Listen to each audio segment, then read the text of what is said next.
Call to order the June 25th Planning Commission, El Segundo Planning Commission meeting. First, we'll roll call. Commissioner Taylor, Here. Commissioner Christian, Present. Vice Chair Inga, Here. Chair Magai. Here. Commissioner McCaverty is absent, but we have quorum. As always, we start with the Pledge of Allegiance.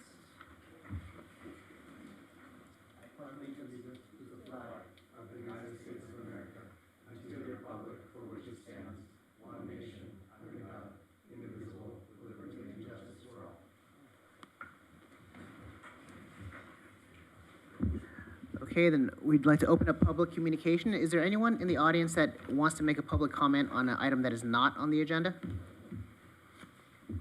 Okay, so with that, we will close public comment. We move to our consent calendar. Oh, Sorry, you said not on the agenda? Yeah. I have a comment to make about something that is on the agenda. right, okay. We'll get to the agenda, okay. So we're moving on to the consent calendar, and I understand that we have two items on the consent calendar, the minutes and an environmental assessment administrative determination item. I think that we have people that want to speak on that, so I think the prudent thing to do is to remove that from the consent calendar and hear what the presentation from staff and hear the public comments. But first, can I get a motion to approve the minutes from June 11th? I represent the mission to approve the admissions from the minutes from our last meeting. Yeah, second that motion. And I'll take votes. Commissioner Taylor, Aye. Commissioner Christian, Aye. Vice Chair Inga, Aye. and Chair Magai. Aye. Motion passes 4-0. So moving on to item number 2, it's the environmental assessment and administrative determination, AD 2601. Do we have a presentation from staff? Okay, yes, we do. It was kind of a, as you probably noticed in the staff report and the memorandum, is a pretty lengthy discussion about the director's determination, and we try to kind of go point by point. I won't try not to go as long as we did in the memo, and kind of give you some highlights of, you know, how this came before us, what we did, and how we, you know, what our determination was, and some of the rationale.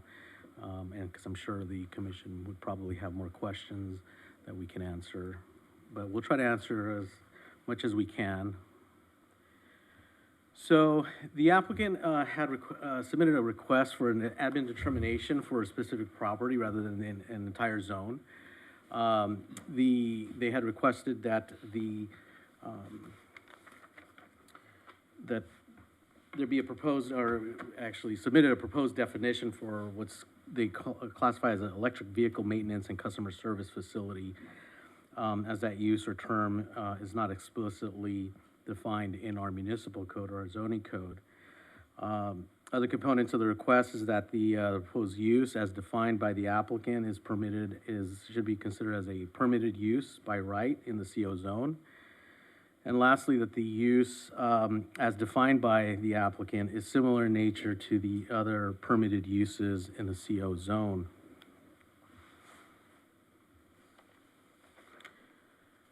So our municipal code, our zoning code, does have a provision in there that allows the director to make what's called an administrative determination. The director can make an admin determination in relation to uses similar to those already permitted in a zone. This code citation I have up on this slide is verbatim in terms of what is called out in terms of language in our municipal code. And in order to make the administrative determination, there are specific findings that are applicable, just like there are specific findings, as you all know, for other discretionary permits. As the commission knows that, you know, CUPs and variances and administrative use determination or administrative use permits all have specific findings. But unlike other discretionary findings, if you will, which are site-specific, like CUPs, variances, AUPs, and project-specific, the administrative determination findings focus on the broader zone rather than a specific property. And so the determination would be, or is, ultimately applicable to an entire zone. In this case, it would be applicable to an entire CO zone and not a particular property within the CO zone. And again, that is taken or stipulated in this section of the code. So there are, as I indicated, there are 3 findings. So I'm going to go ahead and just kind of go point by point in terms of the 3 findings that are associated with an administrative determination. Finding number 1, the proposed use is consistent with the purpose of this title. So in looking at the language of the purpose of the zone, the CO zone is intended for office, food service, limited retail type uses. Vehicle sales and services are not permitted in the CO zone currently. The proposed electric vehicle maintenance and customer service facility includes vehicle servicing, storage, sales-related activities, and customer deliveries. So in looking at it in this sense, the determination is, with respect to this finding, is that it is inconsistent with the purpose of the of this title. Other nuances about the proposed definition and use include, a lot of surface parking lots, vehicle storage and sales that are not in line with creating kind of a people-oriented atmosphere, nor do they offer any kind of pedestrian-oriented amenities that would normally be by nature part of this uses that are already permitted in the CO zone. So anyhow, so it's so with respect to finding number 1, that finding cannot be made. So in essence, the proposed use as determined by the director is not consistent with the purpose of this title. Finding number 2 is whether the proposed use is consistent with the purpose. Wait a minute. Here it is. Finding number 2, the proposed use and its operation are compatible with the uses already allowed in the zone. So on this slide, you have, I went ahead and put all the permitted uses that are allowed in the CO zone, whether they're permitted by right, usually most of them are. Those that do require some discretion on part of the city are indicated with the appropriate type of permit that is required. Restaurants are permitted by right. The only nuance there is if they're, if they have they're serving alcohol, then an AUP is required. And as the commission knows, that there are certain site-specific, operational specific, and use-specific findings for an AUP when it comes to alcohol and other types of AUP requests. So anyhow, the justification that a proposed use should be allowed, the director must determine whether the use is sufficiently similar to these listed uses in the CO zone. Now, the proposed use, as defined, has been determined that it does not conform to the permitted uses within the CO zone, as listed here, the permitted uses, and really is more appropriately classified as a vehicle sales and services type use. They fulfill a transaction, and none of which are really permitted by right or otherwise allowed in the CO zone when it comes to vehicle type sales and classifications, as you can see here.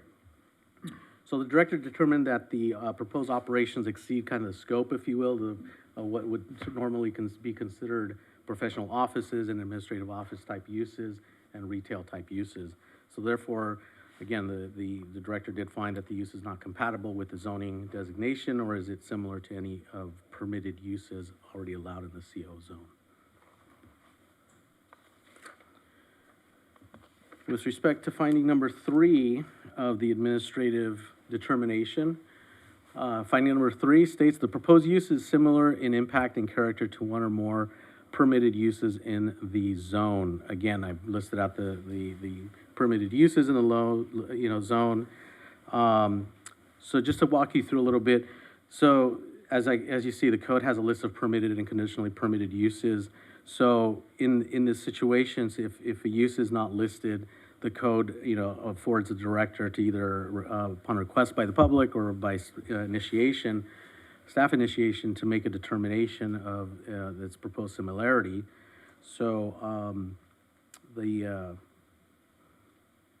the staff does acknowledge some of the applicant's goals when it comes to revitalizing a property in particular, but again, when it comes to its similarity in terms of its character to other permitted uses in the zone, the director did find that, or could not make that determination that it is similar with respect to character and impact, and therefore believes that this, or determined that this finding also cannot be made in the affirmative. So also to keep walking you through, wanted to kind of give you kind of a general highlight of some of the terms that are already identified in the municipal code, and just to kind of give you some more context and kind of walk you through how we look at these things. So like I said, when a use is not listed, you know, this whole process is intended to afford the director to make a determination of similarity. And these are the three findings. So when we look at it, we also look at not only the use table, but also what else, you know, how are those uses defined in our municipal code? So we looked at our code, and we do already have a definition for vehicle sales and services. And so we did a kind of a comparison, if you will, of what you see here, which is contained in our code definition, versus some of the nuances that are presented by the applicant in their definition of what constitutes an electric vehicle maintenance and customer service facility. So there's a lot of text in here, but I think the main thing that we did when we kind of did a comparison, if you will, is that ultimately a lot of what is already defined within the code as vehicle sales and services versus what the applicant has established as, or has proposed as establishing for EV maintenance and customer services, there's a lot of similarities. So, I mean, just to kind of go down the list, a lot of the similarities are listed on the rightmost column there. They both conduct comprehensive vehicle maintenance, repair operations, on-site storage, whether they be temporary. Obviously, they probably would be temporary because the whole goal of the operation is to, you know, get these vehicles out and you know, once the customer picks them up after they purchase them. So of course that inherently is a short-term operation, but nonetheless, it does kind of fall in line with what our definition already has when it comes to vehicle sales and services. So both contemplate preparing vehicles before they're returned or delivered to customers. They both provide customer access associated with vehicle ownership in some form or fashion. They both support ongoing operation and maintenance of motor vehicles, and are auto-oriented commercial land uses that combine vehicle service functions with customer support activities. So there's a lot of similarities here, and so, you know, all this to say, like, is that, you know, staff and the director believe that these similarities, there's too many similarities and nuances to sufficiently say, hey, what the applicant has proposed as an EV maintenance and customer service facility is a unique type of use. It pretty much aligns, as you can see here, with our current definition, at least for vehicle sales and services. Another definition that we already have indicated in our code is automobile services. So here's the way that reads. So we did the same approach, took the same approach that we did with the other definition. Did the same exercise, kind of looked at the nuances, and really again found a lot of similarities between what the code already defines as automobile services with what the applicant proposes to do. So again, we discovered more similarities between those two, and therefore, you know, with regards to, you know, vehicle maintenance and repair, inspections and preparation of vehicles, they both allow on-site storage. So again, all this is to say is that there's a lot of already similarities that lead us to conclude that really what the applicant has proposed as a nuance or unique use is already kind of categorized under an automobile service and also under the vehicle services and sales. So therefore, the director has determined that the proposed activities are characteristics of an automobile service use, which is already defined in the municipal code and not listed as a permitted use. And I think that's really, you know, a big point there is that automobile services and vehicle sales and services as defined in our code, which we believe is very similar to what the applicant proposes to do, are uses that are not listed as permitted uses in the CO zone. So in conclusion,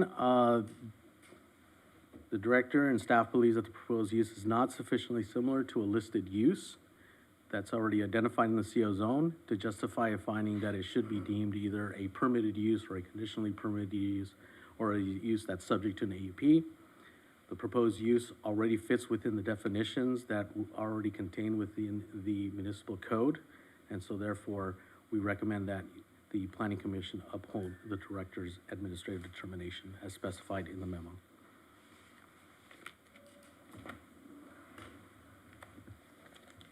And that concludes staff's presentation. Thank you, Eduardo. Do we have any questions from commissioners?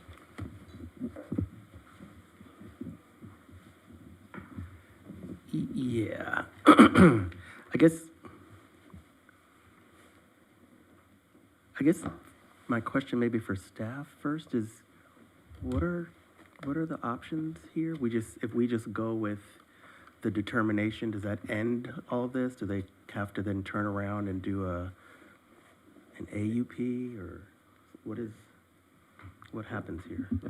Chair, if I may.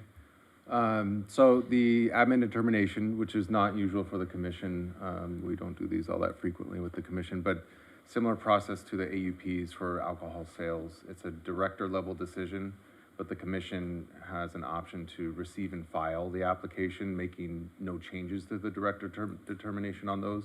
But as you recall, frequently with the AUP, you like to, you'll pull the item and talk about them. And generally, I think historically, essentially you've taken and received and filed even after deliberation, right? Mm-hmm. So process-wise, this is a similar function as the AUP. This is a receive and file. However, the commission can pull it and open a public hearing if you opted to give the applicant a chance to make a presentation or speak on behalf of their application or their request.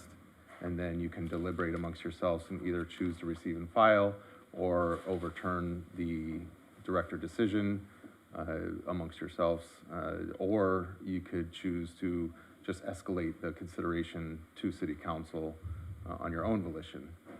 This is not something you normally do because we usually ask for the direction to be decided at this body, but those are essentially the three options you have.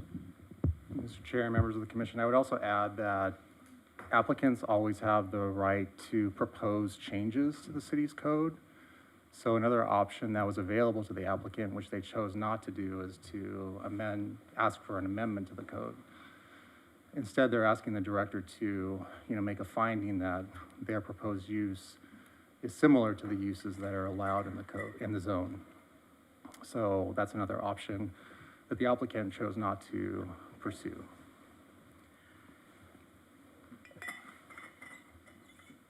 Are there other businesses in the CO zone that are in any way similar to what the applicant is looking for? Like anything auto related, anything auto service related, anything? Yeah, so the determination is the first piece of the question is, in order to make the finding, is it has to be compatible with the uses that are permitted in the zone. That use table does not include other auto-related uses, with the exception of a gas station would be considered an auto-related use with some ancillary auto work that's allowed. There are existing legal non-conforming uses. There's a couple in there, in that area, in that neighborhood.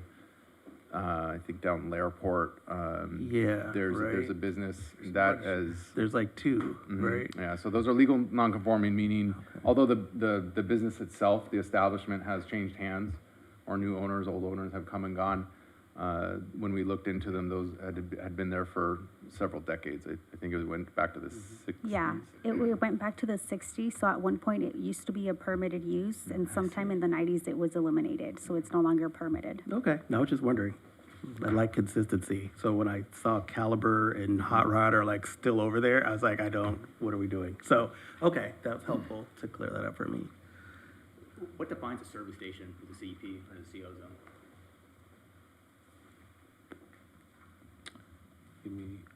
I would rather give you the, If you have the staff report oh, yeah, that's true. Yeah. with you, by any chance, it's on page 29 of Oh, there 92. we go. Thank you.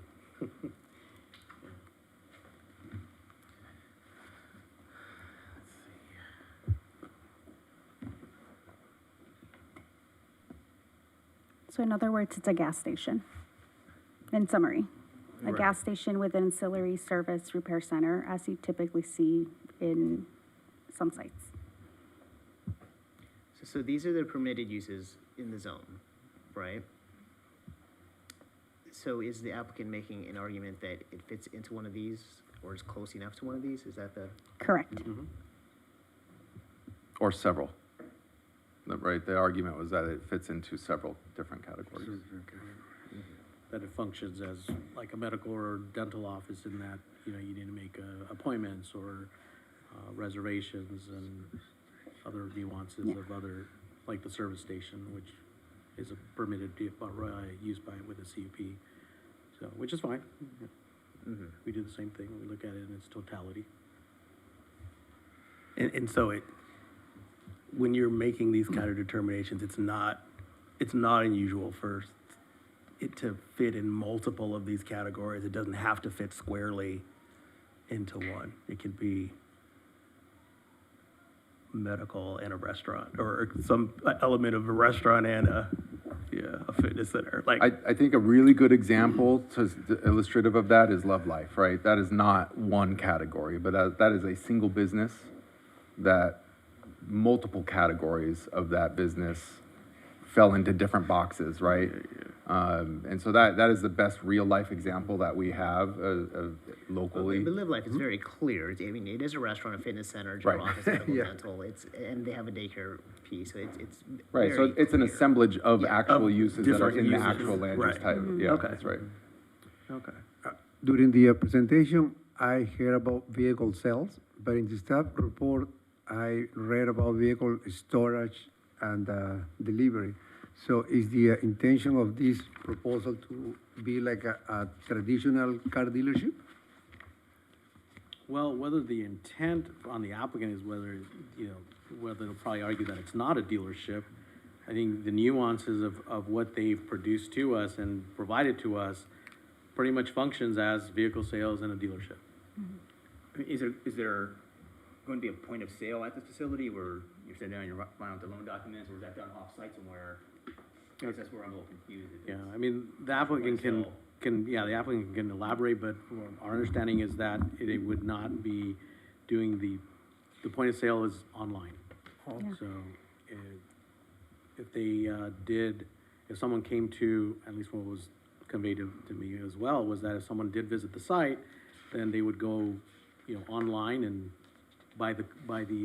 purchase the vehicle through, you know, their online, even they may be on site.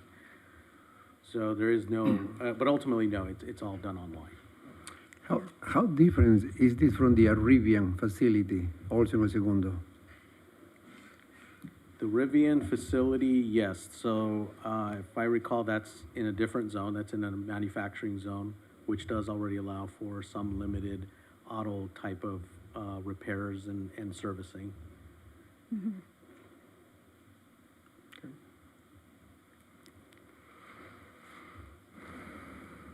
So going back to the options, so if we say we would rather this be taken up at city council, that this specific request would be taken up, not a policy discussion about whether or not we would allow these types of uses in the zone, because they did not pursue changes to the municipal code, correct? So if we elevate it or escalate it, then it would be for action on this as proposed to us now. Yes, that's correct. Okay.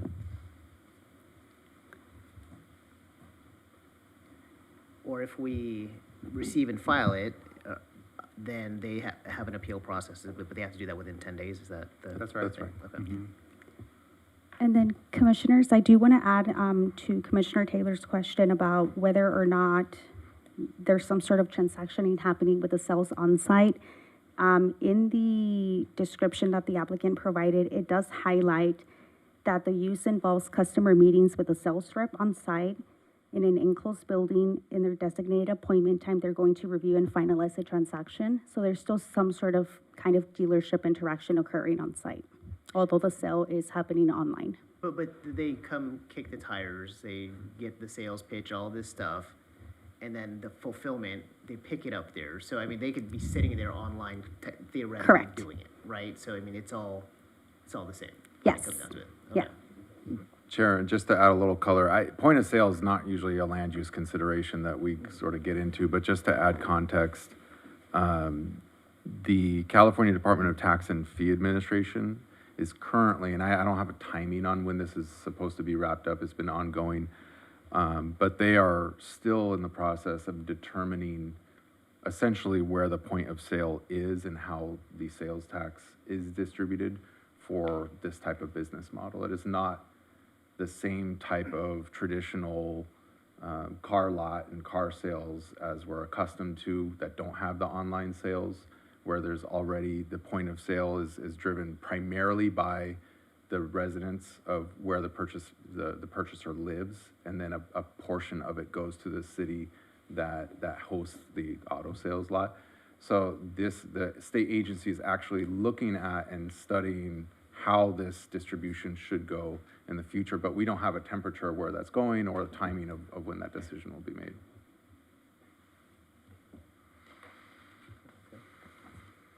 Do we have any other questions for staff? Okay. No. Do we know why the applicant didn't, wanted to amend the, request to amend the code as an option? No, they didn't provide any reason. We just gave them the options and they opted to go with that. We can ask the applicant too when they come up. I apologize, I think you answered this question already, but was there another avenue for them to pursue in terms of another kind of permit, or just this determination? The only thing they could do was, So the zone Ask- text amendment would be the other, it's not a permit, but the zone text amendment is the other process to add the use to the land use table. okay, Yeah. got it. Yeah, and in that slide that Eduardo pulled up, it does demonstrate that going through that process, which is a zone text amendment, would further allow the city to analyze any environmental impacts that that new use would have in that zone, which is currently not analyzed. Right. And so this is the most streamlined way for this to get going, and so why not try this first? Okay. I can go with And it. if I can just briefly add, just for the edification of the planning commission, applicants, the planning commission, and the city council can all initiate a zone text amendment. So just, that's also within the power of the planning commission, also within the power of the city council. So if this were to get to the city council, one option for the city council would be to initiate a zone text amendment on their own.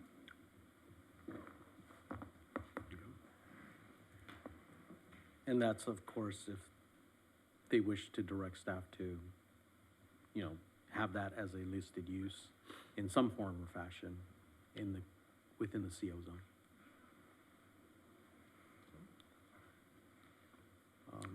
I think maybe also to provide some historic, assessment in looking at historic codes that El Segundo has had over the century, if you will. Some of the early on zoning codes that we were able to find from 1930s or I should say 1940s and 50s, and even as up through like the 60s, 67, looking through those codes and looking at the various zones, because we didn't always have a CO zone. So there was, some of those sites back then were zoned M1, which is kind of manufacturing, which kind of talks to, your early, inquiry about some of these other zones or uses. And so over the course of the decades, new zones are placed. There's a certain vision that the city and the council has at the time in terms of how they see the future development occurring. And so back through the 60s, auto sales was a permitted use. And sometime between the late 60s and the code that was adopted in 1993, and that zoning code adopted in 1993 was in response to the general plan, land use updates that were done in 1990. And it created these zones, it created this particular property, and created this, or as a commercial, corporate office, zone. And looking through that, it looks like at that point in time, they removed car sales as a permitted use. So all that to say, I think, yes, at one time, that was a permitted use, but over the decades, and somewhere between the late 60s and 90s, if not in 93, there was a coherent or a determination to no longer have car sales as a permitted use in El Segundo.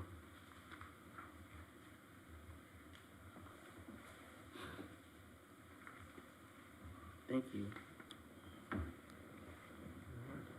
Okay, then with that, we'll open public comment, and we invite the applicant or the applicant's representative to be the first to speak. I will say, though, I'm sorry. That's okay. The applicant has given staff a PowerPoint presentation, and we'll be asking if the commission is open to accepting and PowerPoint presentation that they have as well. So if you do, we have it ready. If not, it's your prerogative. Okay. Thank you. My name is Marty Ackerblom. I'm here on behalf of the project proponents, which are Tesla, as well as Griffin Capital, which is the proposed landlord of this site and this project. So I had intended to come up during public comment initially and ask two requests. They've kind of already been stated, but I just want to clarify what the requests are. The first is that you do indeed take this off the receive and file and make your own decision on it. Of course, we hope that you approve it. And then the second request is that I be allowed to make a PowerPoint presentation, because I think it would be very helpful for you to allow me to explain how the use works, the nature of the use, as well as why we think that the findings can be made. And I want to clarify before I jump into that one thing about the options that you have. We ask that you not only take it off receive and file, but make a decision and do not just decide to receive and file the director's determination, because if you do that, it is our understanding that we would appeal the director's decision and be back before you in however long it would take for that to be calendared, versus if you make a decision, we appeal your decision and it moves on to council.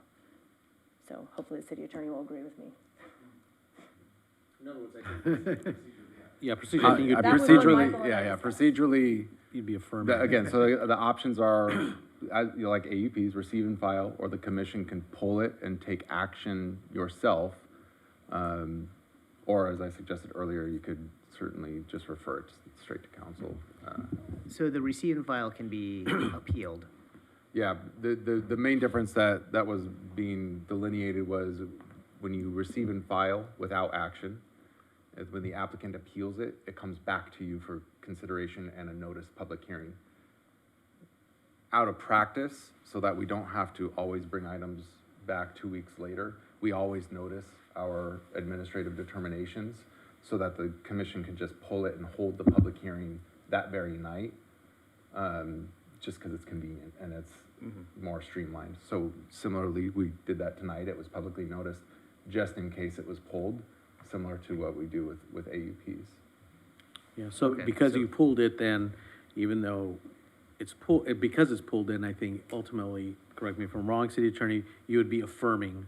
Yeah. If you chose to do that, affirming, and that would be your decision, and your decision to affirm the administrative determination could then get appealed to the council. Okay. I think I got it. So we ask that you either approve or deny, Got it. not Or not simply receive receive and info. file. Okay. Thank you, okay. So I have a PowerPoint presentation. Do you want to pull it up, Eduardo, please? Do I get to use the clicker, or are you gonna, should I just tell you? know, Let's see if this works, and if it doesn't, then I will be your clicker. Okay,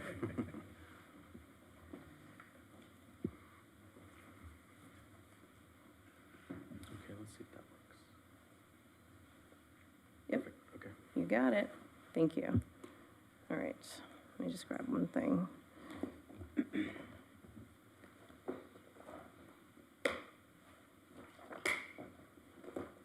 Okay, let me get this up.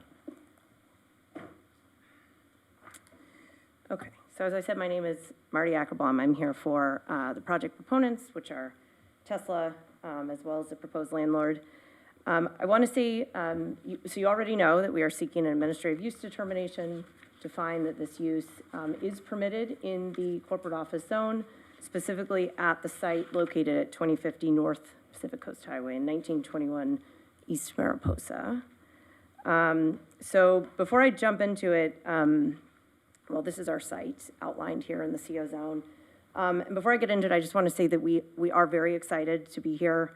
Elon Musk has a long history in El Segundo with SpaceX here a long time ago, and when we had this opportunity to potentially come back and bring Tesla, we were very excited about this. So I, in fact, have several members from the team here in case there are questions I can't answer. From our design and operations team, we have Nicholas Barger, who is our senior designer, Art Taylor from regional sales, and Adam Kender, who is senior program manager, and then Chris Shane of Griffin Capital is here from the landlord side. So we thank you for taking the time to hear the application. So we think that this is a great project. It's perfect for Tesla, right? It's central in this region with significant existing and potential EV customers here and in the surrounding area. We'd be taking the 1921 Mariposa building, which is the building you see to the south, and reusing that and refurbishing it for the use, so there'd be no construction involved, and we would be demolishing the buildings, the office buildings up there that are in the top northwest corner. It's an excellent site because it has the building that is already there, as well as the sufficient storage area in the parking field, which is what we would use that demolished area for the vehicles. And then we find that it is very consistent and compatible with the way that this area has developed historically, and I'll get to that in a little bit. And then we also think that this project is excellent for El Segundo, right? I don't know how much you all know about the 650 PCH buildings. They have been vacant for almost a decade. They are, at this point, in great disrepair. They are the subject of many notices of violation. This would completely, obviously, transform the site. It would solve all of those problems. You'd have an excellent operator with a track record of success. It's a Fortune 50 company.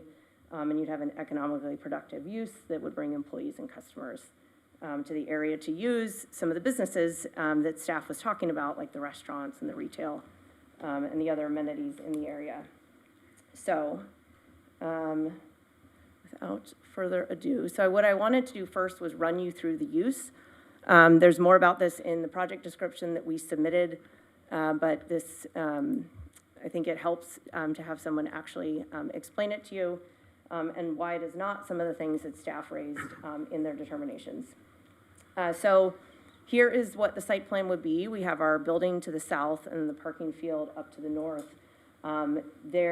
This service and delivery center, it would cater to existing customers, potential customers, and new vehicle owners. So in terms of the new vehicle owners, about 65 would come a day. They would come into the building, and they have pre-purchased their vehicles online. They have done this online. They have been notified that they have been matched with a vehicle and that that vehicle is at a Tesla location. And specifically, if it were here, they'd be notified that the vehicle is here. So they would then make an appointment to come get the vehicle at whatever location was identified for them, and this would be one of those locations. So then they would come here. In advance of that, staff would wash the vehicle, charge it, and then the new owner would come. They might finish some paperwork, but they would otherwise be coming to pick up their vehicle and take it away. So there are about 65 of those anticipated a day. We also have about 40 service appointments anticipated. The service area would be inside the building as well. And those would be, there's not a collision center. This would be for basic maintenance. So most of this is computer programming. It's electrical work. There's some minor light mechanical work like, tire alignment, brake servicing. And then there would be about 20 appointments a day for test drives. So these are also people who've made appointments, and they're coming in to look at a vehicle. But if they decide, for instance, at the end of that to purchase a Tesla, they would, again, purchase it online, and they would have to wait to be matched with a vehicle before, and then they would be told what location that the vehicle is at. So the parking field in the back, most of it would be these vehicles that are waiting to be picked up. They don't come to the site until they have been purchased by someone. So they're being delivered for that purpose. They're usually picked up within 2 weeks at the outside. Sometimes it's only a couple days. So there are about 12 deliveries a day that are bringing vehicles to the site, and then those are taken away within the next week or two by the new owner. There are also there's employee parking, of course, there's customer parking. There are some parking spaces for the test drive vehicles, as well as some spaces for some of Tesla's fleet vehicles, which make house service calls. And there'd be about 16 EV chargers on site. And then in terms of staff, there's about 100 employees. This is service staff, sales staff, janitorial, secretarial. And there's, 60 of those during the day shift, and then about 40 overnight who continue the service function overnight. The site has access from PCH, which is on the western side there, and as well as from Mariposa down to the south. Only employees would be able to use PCH, so it will be a gated access. So at most there'd be about 100 of those, and then customers and deliveries would come from Mariposa on the south side. This is what it would look like. This is a rendering that was done for this site. This is what you would see from Mariposa. It is, as we'll get to more in a little bit, this is not a dealership. There's not going to be any loud, unsightly signage, promoting deals that's trying to get the general public to come into the site. It's an appointment-based only site. There's no, there are no like big glass windows with displayed vehicles. There's no outdoor display of vehicles. So the only branding, is going to be this Tesla sign on the front. There's no long-term vehicle storage because, again, vehicles aren't brought to the site until they are purchased. Okay, so the definition that Eduardo showed you, I know it's long. I'm not going to make you read it here. It's in the materials, but we prepared this definition in order to very narrowly tailor the use that we are proposing to exactly what I have described to you. This definition by itself excludes many of the very scary sounding uses that came up in the director's determination, right? I think one of the most important ones is that this is limited to electric vehicles only. So this is not going to have a proliferation of dealerships. There are only a very small handful of operators that I can count on one hand that would have a facility that would exclusively be preparing and delivering EV electric vehicles. There's not going to be long-term storage. Outdoor display and marketing is prohibited. Customer access is by appointment. And so this is the definition we came up with to help you confine the use and limit it to exactly what we are proposing. We are, of course, open if there is more that is desired there, but this is what we came up with to try to reflect the use that I've just described to you. Okay, so let me run through the findings very quickly. They're the same findings that staff presented to you Before I jump into them, I just want to say that obviously the Community Development Department felt that they could not make these findings, but the Planning Commission, but that decision is not final, in fact, until the Planning Commission either receives and files it or acts on it and makes a different decision. So you are authorized to find a different way from the Community Development Department. And we think, of course, that this should be approved, and I'll explain as I go through the findings. And we mean this with absolutely no disrespect to staff, because they've been very courteous throughout this process, but we find that they took a very narrow reading of the findings. There is no one way to go about these findings. There's no one way to find similarity, compatibility. These are all very undefined, broad terms, and it's meant to give you flexibility. And so maybe staff couldn't make the determination, but you are a branch of the policymakers, so you can kind of take a bigger, broader policy approach to this. So with that, finding number one, the proposed use is consistent with the purpose of the municipal code. It will comply with every development standard in the in the corporate office zone, which this site already does, because we're going to reuse the existing building. We are going to be putting pedestrian-friendly landscaping on PCH. We understand that that is very important to the city to make that more pedestrian-friendly and walkable. We've never said we won't do that. We're happy to work with staff, but this is not a project application where we are designing the project here today. So we're happy to work with staff, but those renderings just aren't that far along yet. The project, of course, will revitalize along vacant, underutilized sites. Like I said, this site's been vacant for almost 10 years. They tried to re-entitle it in 2021. That has also not led to it being put to a good use.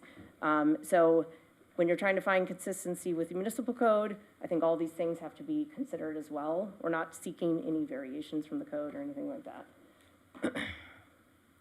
Finding number two, this is where you need to find that the use and its operations are compatible with the uses. We think that this is a perfect use for the corporate office zone. And I think the first place I want to start, so I understand that the permitted use list is general office, R&D, medical, dental, multimedia, production companies.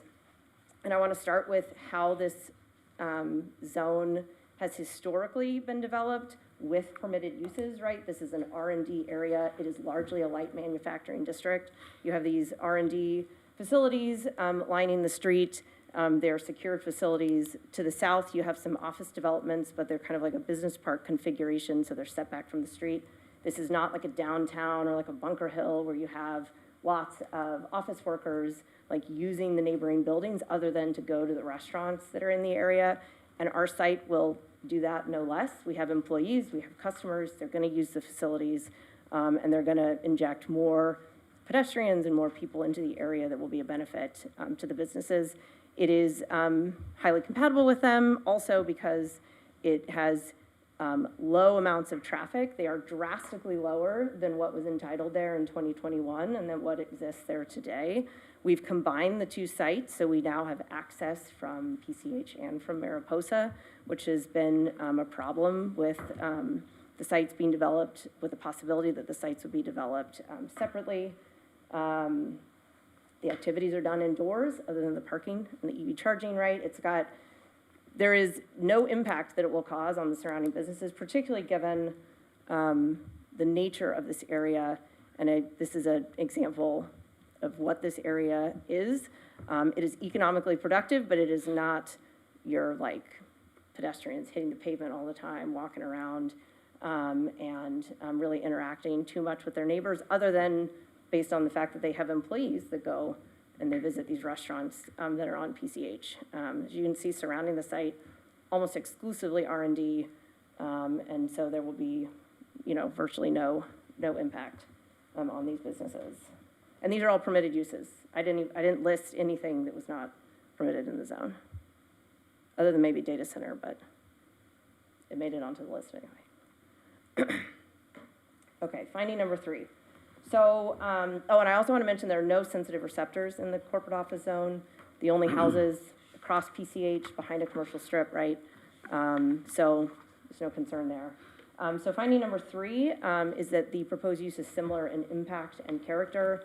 This is where the director's determination got into how this is a vehicle sales and service use, and so therefore it is not like any of the uses in the zone. We disagree with that. We do not feel that you need to, nor does the code say you are required to put our use perfectly into the use box of one of the other permitted uses, right? It says it just has to be similar in impact and character. And so what we did is we broke the use down into its respective components, and we found if those components were similar in impact and character to the permitted uses, then from an impact perspective, and from the goals of the city, you know, to create employment, jobs, you know, customers in the area, then it could be found similar, even if the uses aren't perfect fits. So for example, there are many uses permitted in the zone that allow the sale and provision of services to customers on site. You have several categories of office where customers can come to the site, right? You have banks, you have lending institutions, you have government offices, medical, dental, which are not customers, but nonetheless, the nature of the transaction is essentially the same when it comes to traffic, when it comes to noise. And then in terms of the service that's done there, this is nothing like servicing gas-powered vehicles. It is mostly computer and programming. There is some light mechanical work that is done, but these are very clean facilities. They do not build up fluids and oils over the years. They are largely tech-focused in the work that they're doing on the vehicles. And so in that regard, it's, you know, we found that it was similar to the R&D activities that are going on there in the buildings right next door, which largely have like aerospace, defense, there's a nuclear reactor R&D facility next door.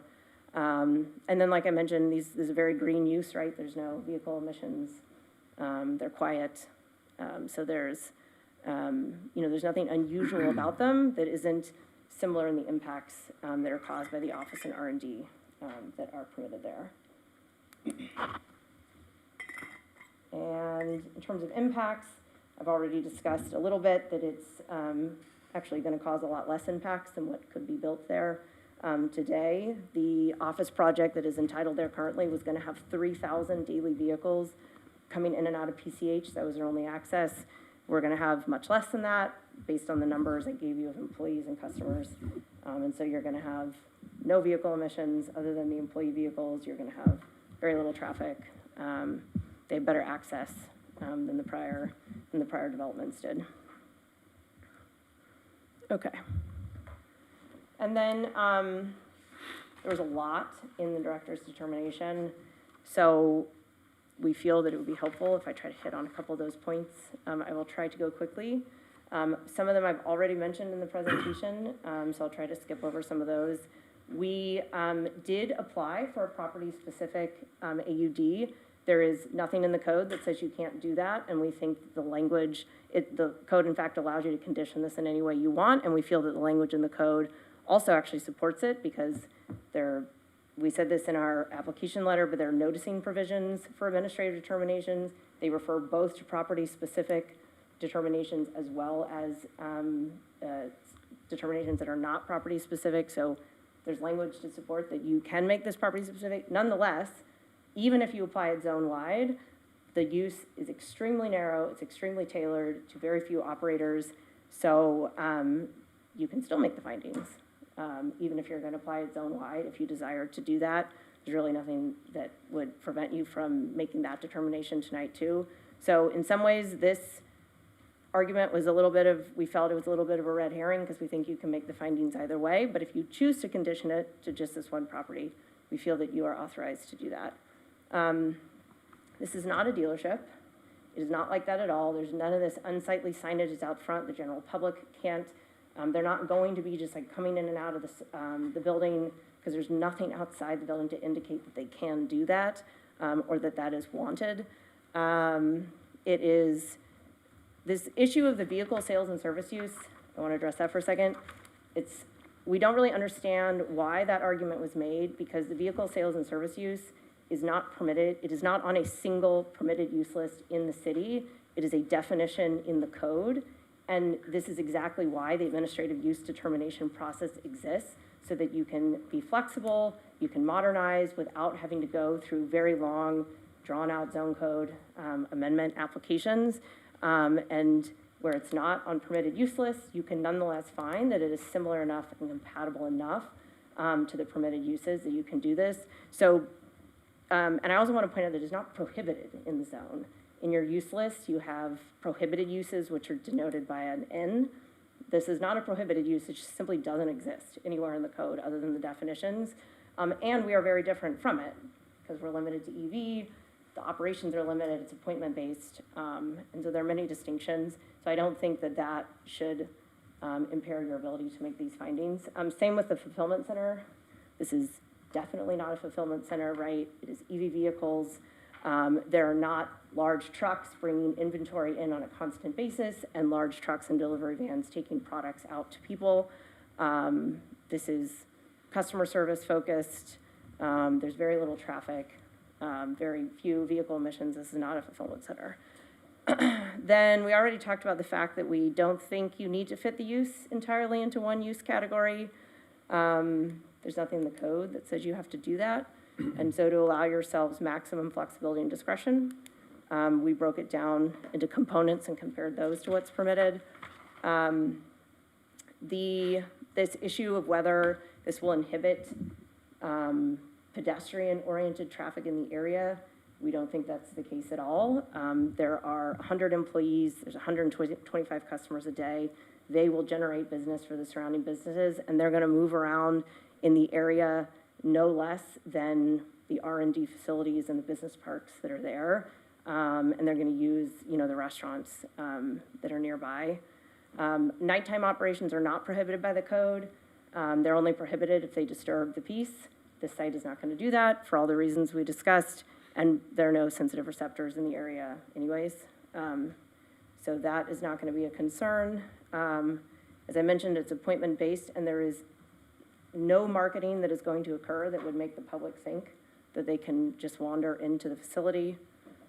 And then lastly, this came up during the director's, staff's presentation as well, that impacts have not been studied. This is why CEQA has exemptions when there is not a need to further study impacts. Based on the operations and the information we've given you about the number of trips, the number of employees, the things that go on site, these are not activities that would generate impacts for CEQA purposes. If we, just for example, if we did a zone text amendment, it would come back to you based on CEQA exemptions again. There is no need to study these further because this is a very low impact use based on all of the project data that we've given the city, and some of the specific things that were raised about battery handling, about hazardous materials. These are all heavily regulated by state and federal law, right? Like, there are procedures that are in place to deal with these things. And those activities too qualify for CEQA exemptions, and they're no different from R&D facilities, which again, are a by right use on the site. They just simply comply with whatever hazmat laws that they have to when they run their facilities. No utility and energy demands. There are gonna be 16 EV chargers on site. This is less than an office would have. And there are no lighting or safety impacts. There's just no evidence of that. These are very quiet, kind of innocuous sites. So with that, I will see if you have any questions. Thank you for sticking with me. I know that was long. I have a question. Is this site supposed to replace the one on Centinela, the one by Howard Hughes and the Hillside Cemetery? Yes, it is. Yeah. The one in Centinela, right? So the Centinela location that we currently have there, yeah, this is supposed to be a relocation.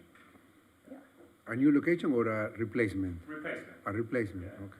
And as I mentioned, it's a perfect site because of the ratio of building for service to the parking field. And so in the past, they've had to pick sites that were not ideal. Maybe they didn't have enough parking, the building was too small, yada, yada, but this is gonna allow them to consolidate some operations.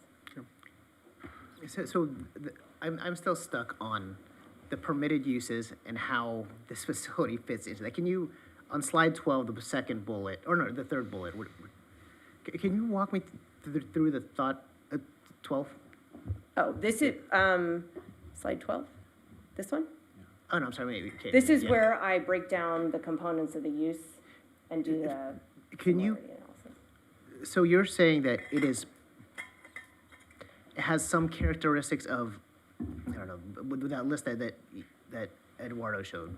Because to me, I don't see any of what your proposed use is in any of those listed permitted uses there, which actually leads me to, I was actually surprised to hear that you guys made the argument that it's a use that's allowed by right, because it's pretty, I'm struggling to see how it fits into any of those boxes, to be Right. honest. So, so there are two ways to approach it. The Community Development Department did it one way, which is it's got to fit, the use has to be basically the same as one of the uses that are there, right? And we think that that is too narrow reading. So the way we thought about it was you break down the components of the use that generate activity, that generate traffic, that generate, and the way that they interact with the sites around them. So we broke it down into, yes, there is this activity on site that is an interaction between employees and customers, and that is permitted. That type of activity is permitted by many of the uses in the corporate office zone. So yes, this is not an office and it's not an R&D facility, but nonetheless, there are many uses in the area that do allow services to be provided to customers on site. And so that was one component. The other significant component of the use is the service use, and it is the nature of the service that is done there. Because it is EV vehicles, because it is light maintenance, it's not a collision center, it's not like a heavier manufacturing type use. And so the nature of those activities and the types of impacts that they could cause are very similar, and in fact, I would argue less impactful than what goes on in an R&D facility, where you have nuclear reactors being tested, you have aerospace parts being created. I almost don't think of the verbiage of similar impact and character, right? I think impact, and I think you're focusing on the environmental impact, the CEQA impacts of it all, but I think the impact to the corridor and to the community and the community that we want to build there. I have a Tesla, and I've taken it to service centers, and they're never on a major commercial thoroughfare. They're back behind office parks, or they're on Centinela where nobody walks, and I'm worried, and we're gonna do new development across the street with a lot of residences. I think that from an impact, it doesn't provide anything for the residents in that commercial development. Yes, there will be employees there that will potentially go eat out, but I'm just really struggling to see how it fits into this, what we envision for the corridor. Sure, well, the finding is that it's similar in character to what is permitted there. And what is permitted there are the office, the R&D uses. And the reason we selected this area is because historically, and the way that this is developed and the way that the neighboring properties are developed with permitted uses has not been that they have necessarily like ground floor retail or things like that. And so it is similar, I keep coming back to that word, but it is similar to the nature of the area and what is there. And it's not to say that we're not going to create pedestrian-friendly improvements that will encourage employees and customers to leave the site and walk around. You just won't have ground floor retail, but that's not required in the zone, and it doesn't exist in any of the uses that are there. And I would say that office has been tried there for a very long time, and it has not worked. And, you know, here we have a use that is going to do all the things that the office development idea could not achieve. This might be a question for staff. 650 PCH was before us like a year ago to extend the entitlement, correct? Correct. And it's really, Again. Yeah, it's gonna come back, I think, Again. every few years. So it's- Again. And there has been no movement to use those to build it, so. Why you didn't request to amend the zone? Yeah, it doesn't say, because you drafted a definition, and Right. it's, We drafted the definition because we intended it to be, I will answer your question, but we drafted the definition intended to be almost like a set of conditions, because you are allowed to condition the use. And so they were intended to help you condition it so that it ensures that it stays confined to exactly what we're proposing. So the answer of why we have not pursued a zone text amendment, that was considered, it was discussed with staff, but to be frank, this deal is very complicated. It moves very fast. El Segundo is Tesla's first choice for site, but there is frankly not time to do a zone text amendment. So we analyzed the legally supportable options that we have, which is the use determination or the zone text amendment. Only one of them met the timing parameters, but we feel that they are both, that the use determination is legally supportable. So that is why we are here.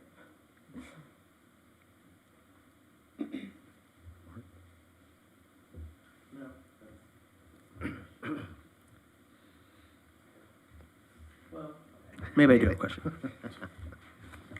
Sorry. So, I don't want to go too deep into the details, but if one of the activities in the area are test drives, do you guys have a sense of the traffic flow around where these test drives take place? Do you have routes mapped out or? There could be timing routes, I'm and that sure, but it's only 20 a day. Well, are those hard caps? So I see these numbers in here. Are these estimates? Are they maximums? Are they caps? Like, They're not caps, but Tesla runs many of these facilities and has lots of data about, based on, the size of the building, the location, all that. It's based on, experience, and how many that is their best guess that will be there, and so they think about 20. In terms of routes, I don't know how that is managed, but Art's got it. We do have Sorry to interrupt, Chair. If you're going to speak, let's have you join the podium and announce who you are so that we can correct it in the minutes. Thank you. Hi, my name is Art Taylor, Regional Manager for Tesla. To answer your question, Mr. Christian, we do have predetermined routes. We actually assess the area, find what's the best route for us to be able to conduct those test drives without impacting any traffic or the communities or anything like that. They typically last anywhere from 15 to 20 minutes at times. Does that answer your question? it answered that one, I think. My other one is, there seem to be within the documents estimates for how long we think the holding periods for vehicles would be at the site, because they're gonna be constantly circulating. What happens if the cars aren't circulating as quickly as you estimate? So if it takes more than a week, does the car go somewhere else, or do they start to pile up there, start to look like vehicle storage? Because they only have so much parking, and they're not gonna park them on surrounding streets. So I have to imagine they get sent to another facility. You want to answer that? This is why they're here, I'm sorry. That's fine. Hi, you guys. I'm Adam. I'm a program manager with our sales team. We look upstream and reroute vehicles logistically if they would have otherwise arrived there. Sorry, making sure you guys can hear me. Same thing with service. If things sit there for any length of time, we don't want to have cars sitting on our lots. We want to get cars back to customers, so we will reroute things with our logistics further upstream. Cool.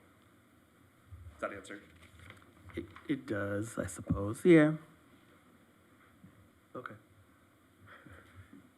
And we keep talking about point of sale. So if someone walks in off of Mayor Post and says, hey, we want to test drive Tesla, it would not be allowed. They'd have to make an appointment or have it prearranged. To do a test drive? Yes. So the facility is not secure, right? Yeah. So if someone wanders in off the street and wants to talk to a sales rep and there's a sales rep available, they're not gonna turn them away and tell them to go home. But like I showed you on the frontage, there's no marketing that would indicate you can even do that, and there's nothing online that would indicate you can do that. If you're online, it's gonna direct you to make an appointment. If you call the facility, they're gonna direct you to make an appointment. So there's very, very little chance that people just randomly wander in. Okay. So you think that after the history that Tesla sort of built up over time, that no consumers would think, oh, cool, there's this new Tesla place on Mariposa, which is a relatively important street in the city, that people wouldn't be drawn to walk up? I suppose it is possible. I can't tell you that it's not possible. But as a consumer, I would not assume that I can just walk into a place, because there's gonna be no display windows displaying cars, there's gonna be no cars displayed out front. Well, they're gonna see a whole bunch of cars on PCH, right? And then there's gonna be a big Tesla thing in your rendering, like, it's not gonna be a secret, right? So so they actually won't see the cars on PCH, it's like a 15-foot grade difference of that area that's below. And will there be a wall? A fence, okay. So but it's a 15-foot grade difference. They're not gonna, No one's gonna know. But Yeah, there's 200 cars. The white building hides it, but it does dip down behind Yeah. it. No, yeah. But that building will be gone, right? Yes. So if Yeah. there'll be a fence there, Yeah. and you can see down, so people will presumably, unless you make it really high, people will be able Yeah. to see. Right. There's gonna be a bunch of Teslas on one side and a bunch of signage, not a bunch of, I'm not, I know it's not gonna look like a weird used car lot, but, you know, Tesla has done a good job of developing the trademarks and the logos around that, like, people are gonna know what that is. And so I'm just, you know, whether or not people are drawn to walk up or not, and no one can, like, I wouldn't necessarily accept that as a It's- given. yeah, and I won't say that people might not be attracted to come to the site, but again, the amount of traffic that is generated by the site is already so much lower than what is permitted there today, right? Like the office entitlement that's permitted there, like I said, was gonna have almost 3,000 cars coming in and off of PCH every day. And this has the 100 employees, it's only 60 during the day, approximately 125 appointments. So I would say that even if some amount of people randomly come in, the trips for the site are already so low, that I really don't see this having an impact, an adverse one on the neighborhood. Yeah, I don't know if necessarily it all adds up to adverse. I guess my preference would be, obviously, well, not obviously, my preference would be that this would just, we would do a zone text amendment, and this would become a permitted use within that zone. And that you've presented both the template for that zone text amendment and a fairly good explanation of what some of the mitigations would be in terms environmentally and all the rest. I just don't know why we wouldn't take that next step, but. Well, for this, I think there are a couple of responses to that. One, there just simply is not time. And that is not to say that that is a reason to deny this. We're not rushing this. We have a legally supportable path to do it, so we followed the shortest supportable path that we could.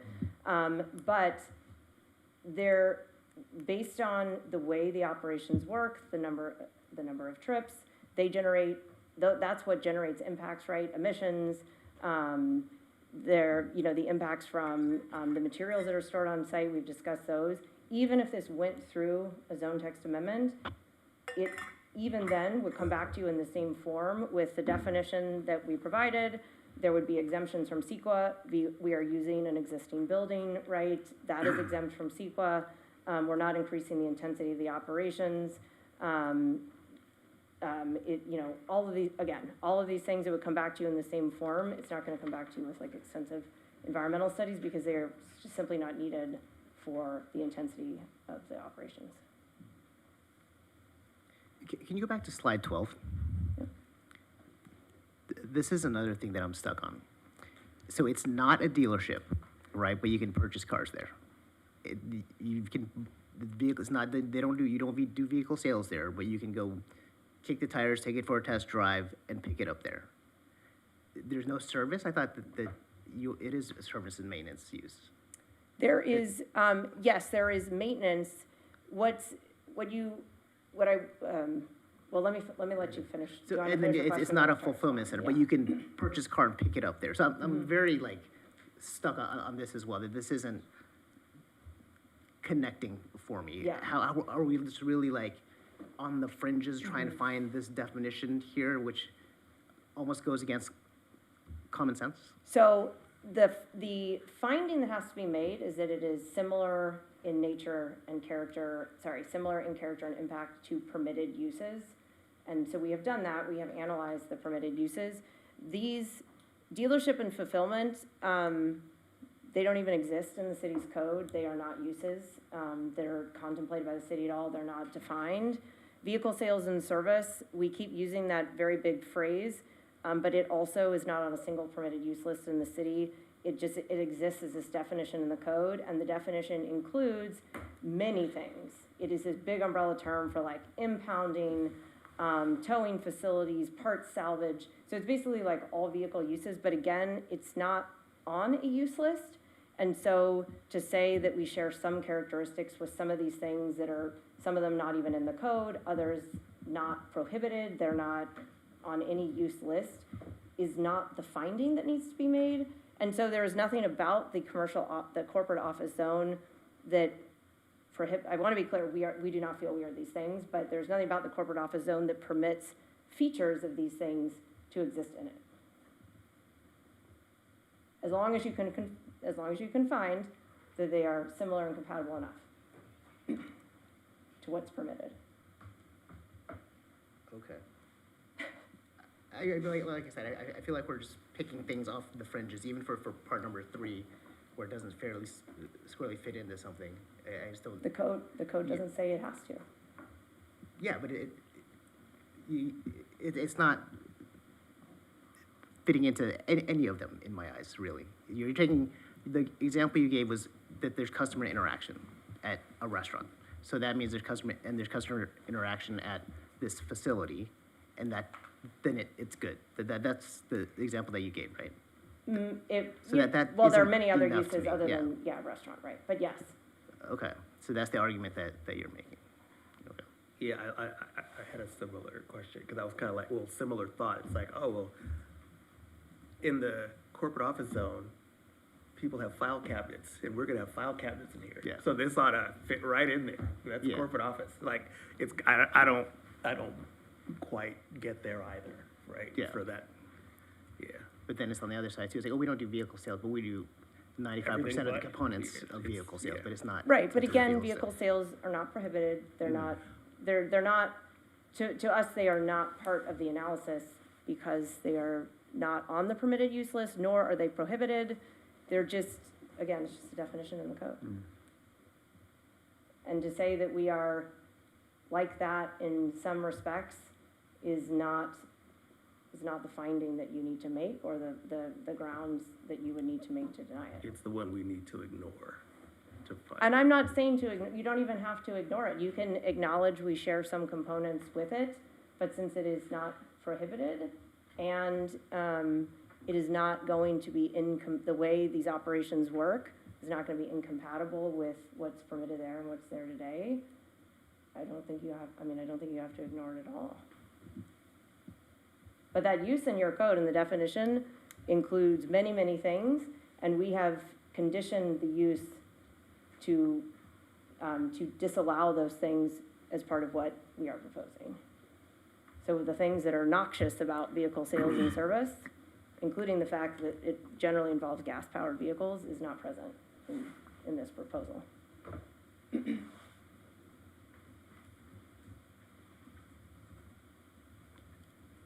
Any other questions from the dais? And I don't know what the process is. I know we have other people I assume that you're They're all speaking here for for all. this. Okay. And all comments that we assume will be reflective of the comments made. Okay.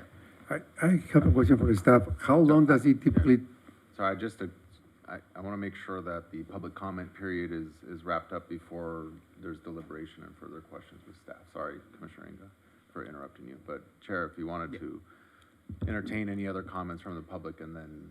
No, that's why I was asking the process. But yeah, we don't have any other questions for you, so I think we can close public comment. Okay, thank you. Thank you. Appreciate your time. yeah, I was gonna ask, how long does it typically take to amend the zone? It varies, but El Segundo has a pretty good, strong track record in, straightforward zone text amendment where you're adding a land use, where some analysis might need to be done, anywhere between 6 to 9 months, probably, just depending on the degree of back and forth there is with the applicant to sort out use descriptions and questions about operations and all those things, massaging that use out itself, and then going through the public noticing and any analytics or analysis that needs to be done on impacts or potential impacts.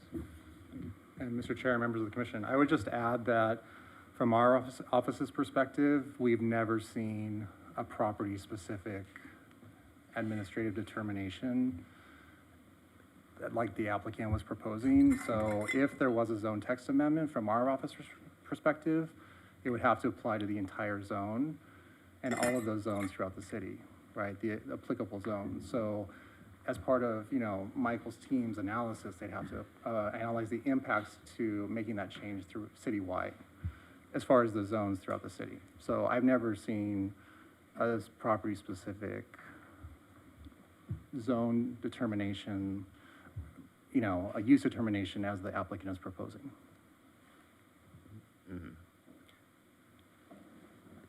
I was sad when you said that 6 to 9 months is how long it would take. I mean, it seems like a long time for like something that could be, Yeah, I was gonna say 12 months probably. Yeah. wow. Yeah, and I think what the nuance is too, as our director has indicated, I mean, yeah, it's easy, on the face of it, it's easy to do a zone text amendment, you're just adding some language. But what are the ramifications of adding that language, that use? What type of use is it? What are the potential impacts? So there are certain uses that are pretty innocuous or that won't, you could tell right off the bat, won't have any kind of impacts. But then there's other uses that you kind of have to really think about and whether there could be impacts. And is that gonna be a use that we wanna have by right? Or is it something that we wanna have through a CUP process? Or prohibit it, or not allow? I mean, at the end of the day. I mean, one of the points that was made was that, you know, that the code doesn't prohibit it, this use. I think what's really important to understand is our code is permissive code. So it will list out uses that are permitted. And if it's not listed, it is by de facto not allowed, which is a soft way of saying it's prohibited. There are cases where you'll find certain uses that in our table will blatantly say that it's prohibited, but I think those are uses such as, for example, freight forwarding was something that was very impactful that I think the city council at that time wanted to go on record to say, you know what, we're just gonna blatantly state that it's prohibited. But just because it doesn't state that it's prohibited doesn't mean it's by somehow, some form, some way that it's allowed. Or that there's the avenue is to go through the zone text amendment or go through some other process such as that to put that into the code.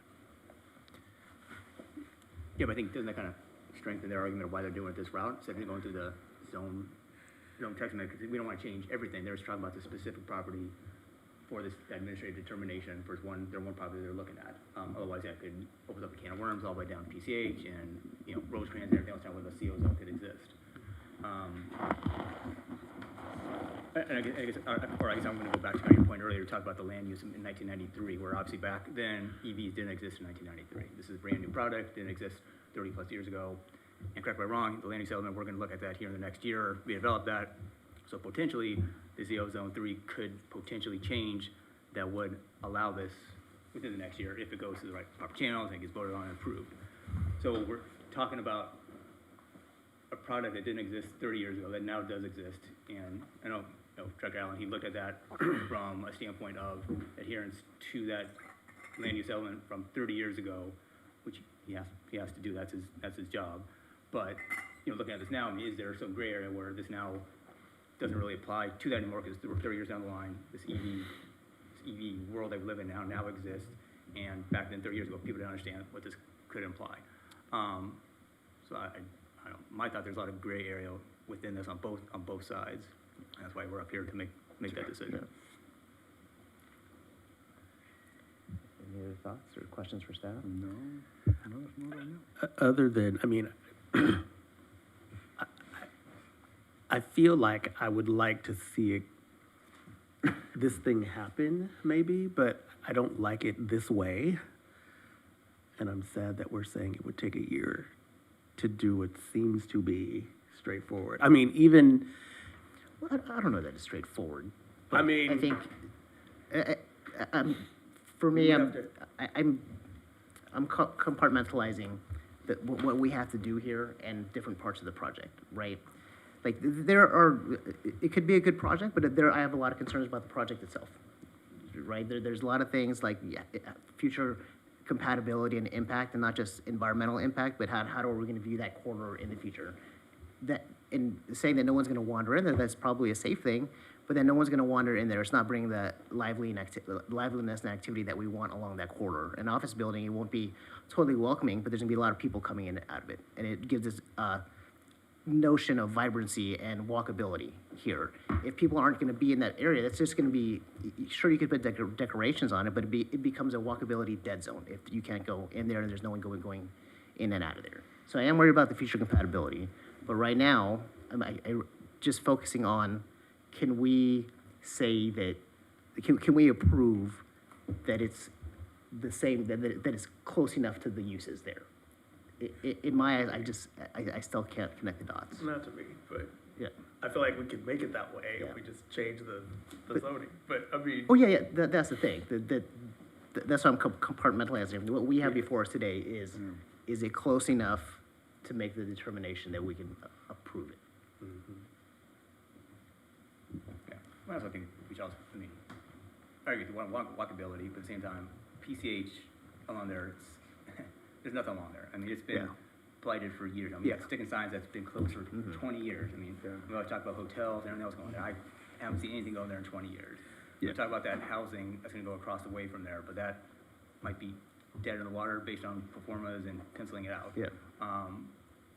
So, yes, we wanna see something, I mean, I would like to see PCH start to be, utilize more lawn there. I mean, I'm kinda tired of seeing that ugly white building that's never Yeah. gonna be used ever again. I mean, I seriously doubt in the next 15, 20 years, office buildings ever gonna go in that spot. I mean, LA County is so oversaturated with office space right now, it's Yeah. unreal.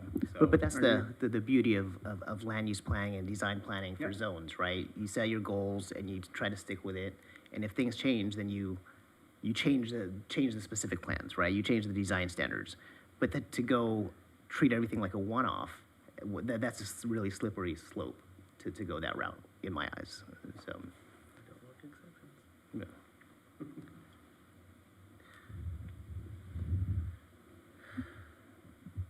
So, like I said, we probably should be focusing on the immediate thing before us, and I know, I don't know if anyone wants to make a recommendation, or do we have consensus, or at least begin a discussion on some sort of consensus?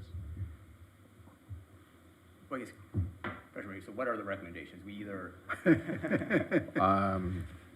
Well, what are the options, I should yeah, say? your options, you're well aware of what my recommendation Yes. is, but your options are either to just receive and file, take a decision to either uphold or didn't turn over or overturn my decision, or sort of the third option is to just refer the matter to council for further consideration. But then they can't appeal that then, if we No. refer No, the that would matter. be, yeah, if council were to, go ahead. Yeah, I would just nuance what Michael said a little bit. You're not gonna receive and file anymore. You're gonna either uphold or overturn Michael's decision. And then as part of that decision-making process, you could make a decision, or you could just sort of punt it, if you will, to the city council with some sort of recommendation. So that's another option as well. Either way, you're making a decision. So the time to receive and file has passed. We use receive and file as sort of passively just accepting something without talking about it. And now that you've taken it off of the consent calendar, you now have to make a decision, one way or another. Well, I guess my thought is to uphold the decision, and then they'll have the opportunity to appeal at council. Because it can go straight from here to council when we do this. If they appeal it. If they appeal it. Yeah. I guess, Kevin, well, I think of overturning Dr. Allen's recommendation.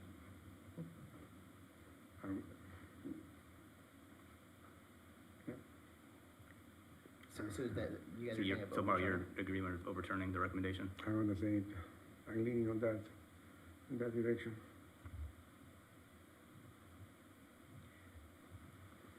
Based on what, though?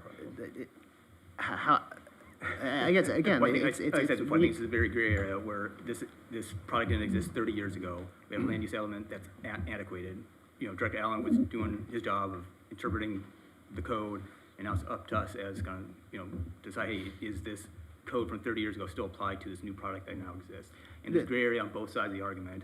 I mean, we're saying, oh, it's R&D, saying it's R&D, I mean, that's very, I mean, I don't think it's R&D, I mean, but at the same time, is it a vehicle, is it a dealership? No, I don't think it's a dealership either, so I think there's gray area on both sides that you can make an argument for, and that's why they're here to make an argument, and that's for us to decide, you know, who's. I guess, to me, again, trying to compartmentalize what the ask is, the vehicle, the product is almost irrelevant to me at this point. Because, again, I'm not looking at the environmental impacts, I'm talking about the land use, the actual use of the land. The fact that it's an EV, or if it was a hybrid, or if it was a gas vehicle, I don't think that matters. I don't think it fits into the permitted uses here, whether it's an EV or not. In the determination, I don't think the staff put any consideration into whether or not the product was zero emissions or not. It doesn't fit it makes no difference in the use, is what I'm trying to say. Commissioners, if I may, I kind of wanted to touch up on a few points that the applicant spoke about during public comment. So they did mention that the Centinela location is to be replaced with this new location off of El Segundo. Centinela does currently possess a DMV vehicle dealer license. So I think that kind of answers your question as to whether or not it's similar to a dealership. They do have a DMV license to sell vehicles. Another thing too, I want to point you in the staff report, specifically page 40 out of 92. Their project operations does indicate that at any time they can have up to 285 vehicles on site to be picked up and matched. So it doesn't necessarily meet the 12 vehicles that were said in the presentation. Their operations are also to be 24 hours. So that's something that you need to keep in mind when it comes down to vehicles coming in and out of the facility, whether they're being delivered for pickup purposes or services as well. And they also keep mentioning to Pacific Coast Highway or the rear parking lot that they're proposing in their design as a kind of like back-end parking lot, but it's a high transit corridor, as you were mentioning earlier. So I just want to make sure that you guys keep that in mind. Yes, and you know, to also add some further assessment too is, you know, I know that they had indicated in their slide is that this is a use that will be marketed to occur by appointment. Yeah, you can market that. I mean, I've seen that online, but I think staff experiences have proven that. I've gone to a facility that offers an appointment only show up to have someone assist me and I can test drive their car. Looking at some of the operations of other similar uses, the one in Norwalk, they went through a specific plan or a precise plan with a CUP. There's operational conditions associated with that. They too, I think, have, I don't know if we checked on that, but I'm sure they have a dealership or some type of licensure. Buena Park does. Buena Park does. Mm-hmm. As a matter of fact, some of the other things that we looked at, even when it comes to like their Norwalk facility, you know, here's sea of parking. I mean, there's even vehicles that are in what would be the drive corridors as well. So these, if to your point, if these are not picked up by a purchaser, they're going to be taken somewhere else. But same thing could be argued here. The Norwalk location might be getting backed up, and who knows, who's to say that they wouldn't transfer them over to the El Segundo site. So there's a lot of operational issues there that we actually see issues with. The statement about about EV servicing and how it's a different use in terms of what is actually serviced and how it's more equating to an R&D. I think, yes, there are components that maybe can stretch that is, you know, hey, they're doing upgrades to their programs, but there's a lot of other servicing that is performed on these vehicles that are also done with regular combustion engine vehicles. You're still gonna do brake inspections and fluid checks. You're still gonna do, you know, cabin air filters. You're still gonna do general safety, steering, suspension alignments. Just because it's an EV vehicle doesn't mean that it's exempt or doesn't have to do those things which are normally equated to your typical vehicle, whether it's an EV or not. It still has to have some sort of you know, servicing to it. And so those services that, you know, again, kind of going back to our assessment, where I was kind of showing, you know, the determination of this table, there's a lot of similarities that are already included in our definitions to say, yes, this is an automobile service, this is an automobile sales. And going back to my statement earlier, our code is permissive, and if it's not listed as a permitted use, it's in by de facto prohibited or not allowed. And in this case, it does, we feel, has a lot of similarities to the definitions that we currently have, and so we would term this as a dealership. And there's a lot of evidence out there, for example, the one on Centinela, like Jasmine has just indicated, it's a dealership. So again, we have a very hard time and the difficulty at the end of the day saying that this use is not auto sale when even their own facility that they're going to close up to move here is categorized by the state of California with a dealership license. A couple other things that I'd like to just point out. You know, historic development pattern, I think is not really justification to allow a particular use. I think that was something that was, you know, indicated by the applicant. Because I think as councils and as land use elements come to be, to the chair's point, you know, there's a certain vision and goals and policies and the direction that you want to take your city. And if, you know, we are currently going through that right now. I think to his point about a certain character for, not only character of the use, but also character in terms of the resulting character and nature of the corridor. You've heard they would demo the existing buildings and they would put up a fence or a wall, even if it's a decorative fence. You're gonna have kind of a valley. You're gonna have a voided space between the in and out location and the Chick-fil-A, which is devoid of any kind of pedestrian activity, even though currently right now, there probably isn't, obviously, because it's vacant, but you're just gonna perpetuate that.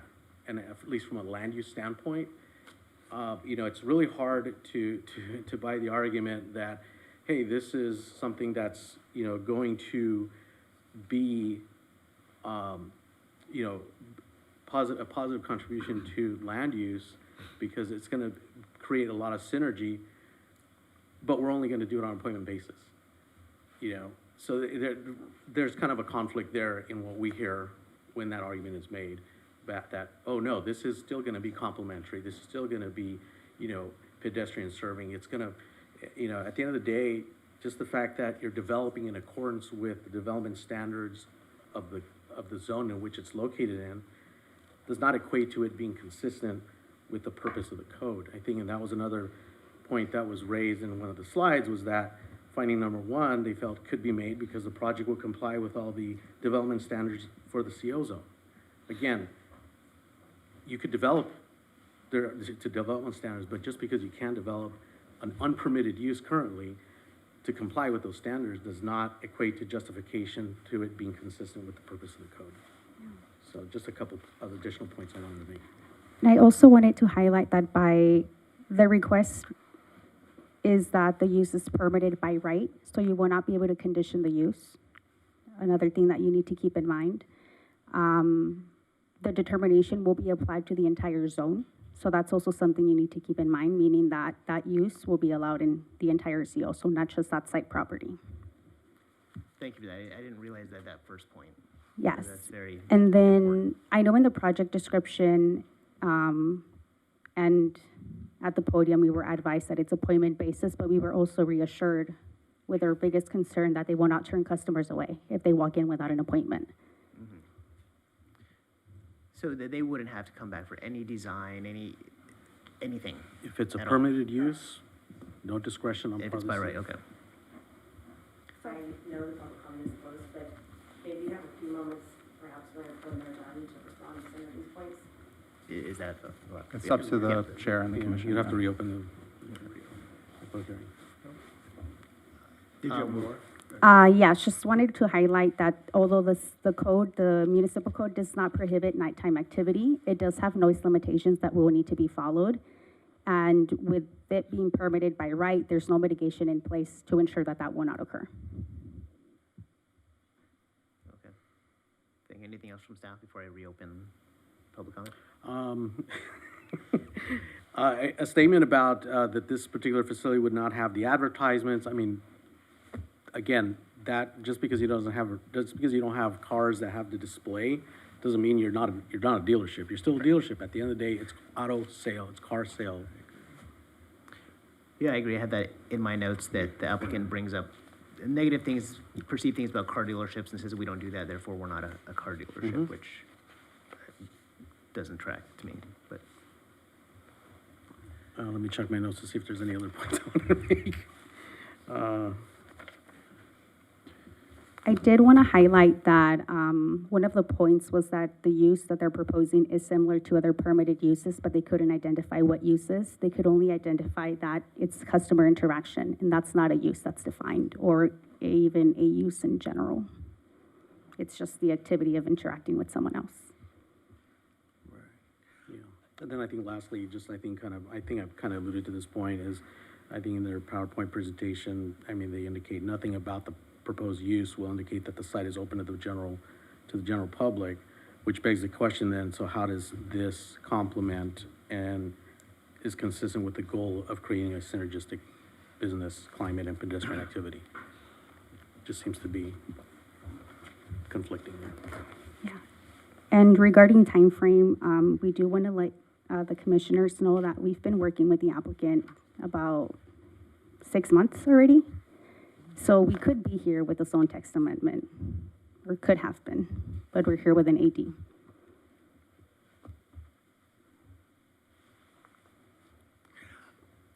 I have a sort of a process question.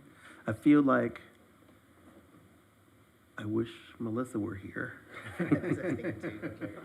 Because what happens if there's a tie? You could always continue the item.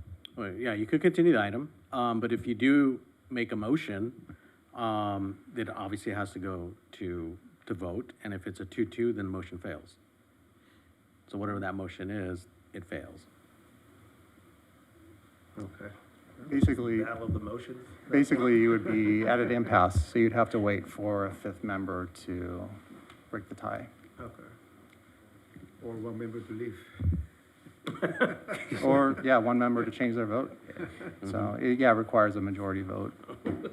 Either way. Chair, a lot was shared, so it'd be appropriate for you to open the public hearing, and then close it again when they've shared, and then if you have any questions, we can proceed. Yeah. Okay, we'll reopen public hearing. I appreciate that, I really do. Woo. Okay, let me think. Let me respond to a couple. Let me try to find some of the ones I felt were most important. Very quickly, on the noise issue, well, let me start with first, staff said that you can't condition this. That is not the case. The code specifically says that any administrative use determination can be conditioned in any way that you want. So if there are specific conditions that you feel you would want to add to this, we have included a big list in that definition. But if there are others that you want to expressly include, for instance, noise was mentioned, you don't even have to add that condition. We have to comply with the noise requirements of the code. That applies to us whether you add it to the condition or not. But if there was a concern that we were going to be causing too much noise, then you can add a condition related to that. You have the power to do that. The code expressly says that you can condition this decision. I also want to say the Norwalk facility is not the same type of facility as this one. So what type of facility is it? Yeah. Hi, Art. The Norwalk location is our used delivery hub. It's one of 3 only used delivery hubs in North America. Like, I run that location. I was super excited to get that location because it allows used vehicles to be sold to our customers, but that is a completely different operation. We actually intake vehicles, so if someone has a vehicle that they're leasing, once their lease is up, they'll take the vehicle to that location. We recondition the vehicle, make sure it's up to standards again, and then resell that vehicle again. So that location intakes vehicles, fixes vehicles, gets vehicles ready to be sold again, right, as used vehicles, and then they either sent to other locations or sold at that particular location. So although that picture looks scary, it's actually very exciting because we get to get more vehicles to new customers, used vehicles to customers. Why is it not fenced off? Does the aesthetics for the community or the people driving by? I mean, it's just there, right? Like, That picture must be old. I was there Monday, so I was there 3 days ago or so. The parking lot does not look like that. So that must have been a very high intake for us. And again, we refurbish those vehicles and then they get sent out. So it doesn't stay like that. Maybe, but it's open. People can see it. So when it is like that, It when is that yeah, full? it is open, yeah. Okay, you can see that. mine is more administrative, while you're there.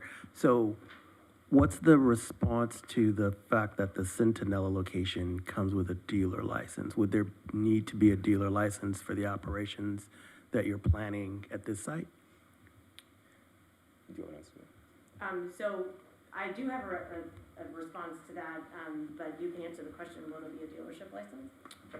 All of our sales locations have dealer license. Yeah. Although there's no money exchange or anything like that, we're required to have. Yeah, I mean, Yeah. it's a requirement by the state of California, but I wanted to say on Okay. that point about dealerships, that, again, dealerships are not, one, they're not defined in the code, and the task here is to find that the use we're proposing is similar and compatible with permitted uses, and so therefore to say that it has, some features of a dealership is really not dispositive of the finding that you need to make, and we have conditioned the use and limited in a way that gets rid of, I think what we would all agree are the most offensive parts of dealerships, and again, you can condition this use. So in theory, you could find this was a type of dealership, and you could still find it similar and compatible enough in its operations to be permitted at this site. There's nothing about it being in some ways like a dealership that prohibits you making this determination.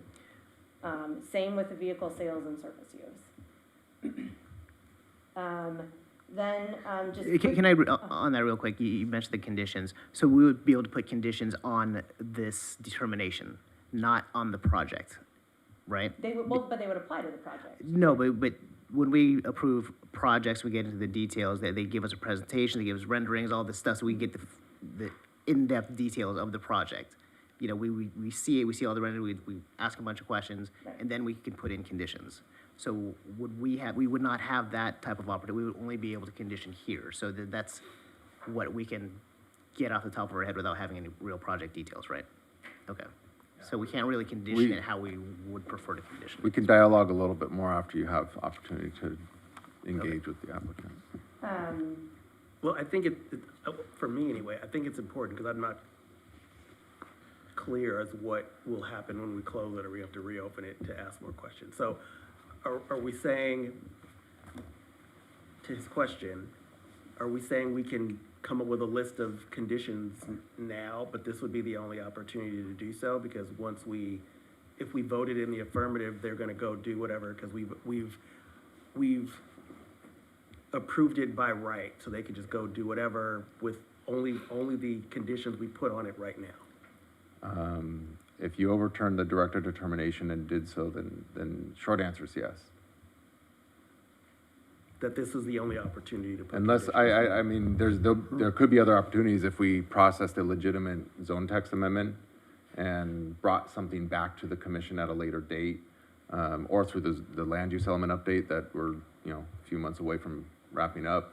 There might be opportunities through that to talk about land use on a broader scale, and further appetite to look at these more specific uses. So there are other opportunities, but until then, until there's some initiative or direction from a policy standpoint to do so, if you overturn the director determination tonight, added whatever conditions you wanted, then that would set the precedent until some other precedent was established. Not just for this project, for any project that comes up. So if we condition this project-specific things that we can, randomly come up with, those they would apply to the next one, but then those would have specific things that we would want to condition as well.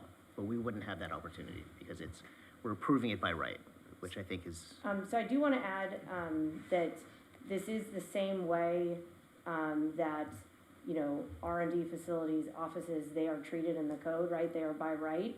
At this particular facility, we'd be reusing an existing building, so like we don't trigger site plan review. But just like R&D uses, you don't get, this commission doesn't get to review those projects either unless they, Right. you know, they trigger site plan review, right? There are other times that you do get to review those, but we're just asking that it be treated like other uses, through the same processes, you know, that are there today for R&D and office. So it's not like for any future project that comes before you, you would never get to potentially review it. If it triggers site plan review or something like that, you would get to review it. Same as for a nuclear reactor R&D facility, right? If it's new construction.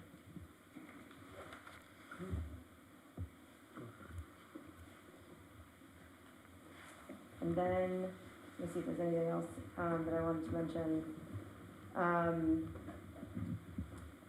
It was also mentioned that had we started a zone text amendment at the beginning, we would already be there. I just respectfully, I disagree. I've been titling projects a long time. I have never seen a zone text amendment take 6 months. Yeah, fair. You get into the process, you prepare, you submit all these materials, then the city hires SQL consultants, you hire SQL consultants, we all have to decide what the document is, we go through this very long process of editing and back and forth. I've never seen one take less than a year, ever. And so this deal, you know, we're not asking you to make a decision that's not legally supportable, but this deal will not be here at the end of a zone text amendment. That is why we're following this more streamlined path. And again, you know, staff has a position, it's gonna apply zone-wide. We do disagree with that. Your code does not say it has to be that way. Again, you can apply any conditions that you feel are appropriate. And so it remains our position that you could apply it zone-wide. We've given the evidence for that, but at the same time, if you wanna make it site-specific, we feel that you have the authority to do that, if that helps your decision. And, and then I also want to mention too, that, so we're not going to have all this marketing and signage to have the general public come in. It's been both expressed that you don't want that because you don't want uncontrolled customer traffic, but then also you perhaps do want that because then you'd have more you know, foot traffic on the street. One, those things are contradictory, but also, there's not going to be uncontrolled traffic. Yes, there may be some people who have some general interest in the site and come in, but again, the vehicle trips are low, and so I really do not think that this is a terrible concern with congestion or anything like that. And then again, we are not generating any less foot traffic than the secured, locked R&D facilities that completely line Lairport, right? It's not like they have lots of customers or people coming in and out and like walking around and going to coffee shops, right? So Lairport's not the concern. Yeah, it's Lairport, we don't PCH. care about Lairport. We care about Mariposa and PCH. understood, but again, we are, you know, we would be incorporating pedestrian improvements, and PCH is a big street, and this is only one property on it, and this is an opportunity, a really great opportunity to deal with a property that has long been a bane to the city's existence. And so this is an opportunity that would be missed if we can't get the entitlements that we need. And so, yes, maybe there would be a vision in place in the coming months when you do the general plan update, but I would argue that that doesn't solve the problem if it waits another 10 years for an office project to come along. All right, I will leave you all be. I think that's all I have to say. Thank you. Any other questions for us?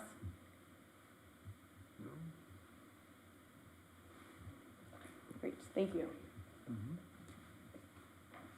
So, re-close public comment? And what's next?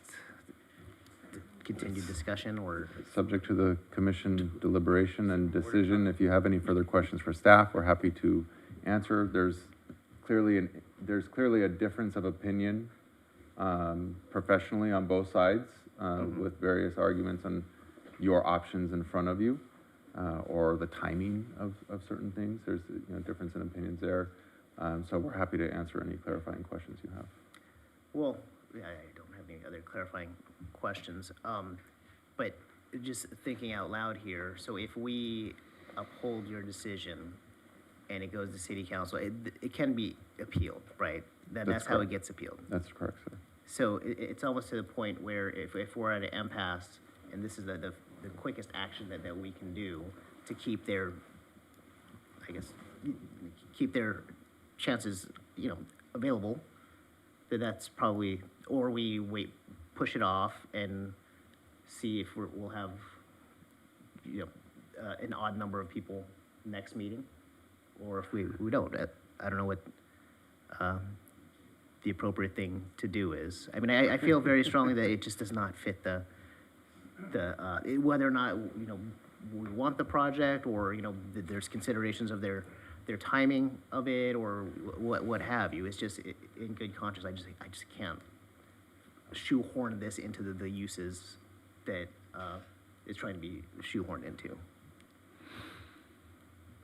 So I mean, I would like to recommend that we do uphold the decision, and then it goes to council, and then they could appeal, and then it will be, it's deferring to council basically at this point by doing that.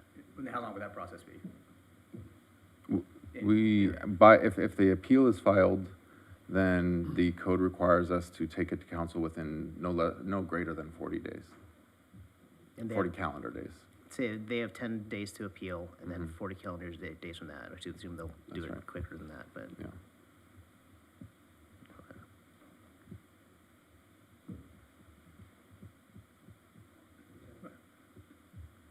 I guess I know we closed public comment with since we're at an impasse here, and when we say 2x2, does that just kick it down to the next meeting when a fifth member or an odd number? Yeah, if the motion fails, then the other option would be to continue it Yeah. until the next meeting, in 2 weeks from tonight. Is it 2 weeks from tonight, or? I thought so. Oh, we have an extra week this month. July 9th? 7/9. July 9th? Yeah. Yeah, Okay. I think we were planning on having a meeting that night. Yeah. We do have items Yeah, for that we've got meeting. Agenda already. And will the applicant need to do the whole presentation again, No. or no? Not We could, necessarily. See if Melissa can watch it, Yeah. She can probably watch it.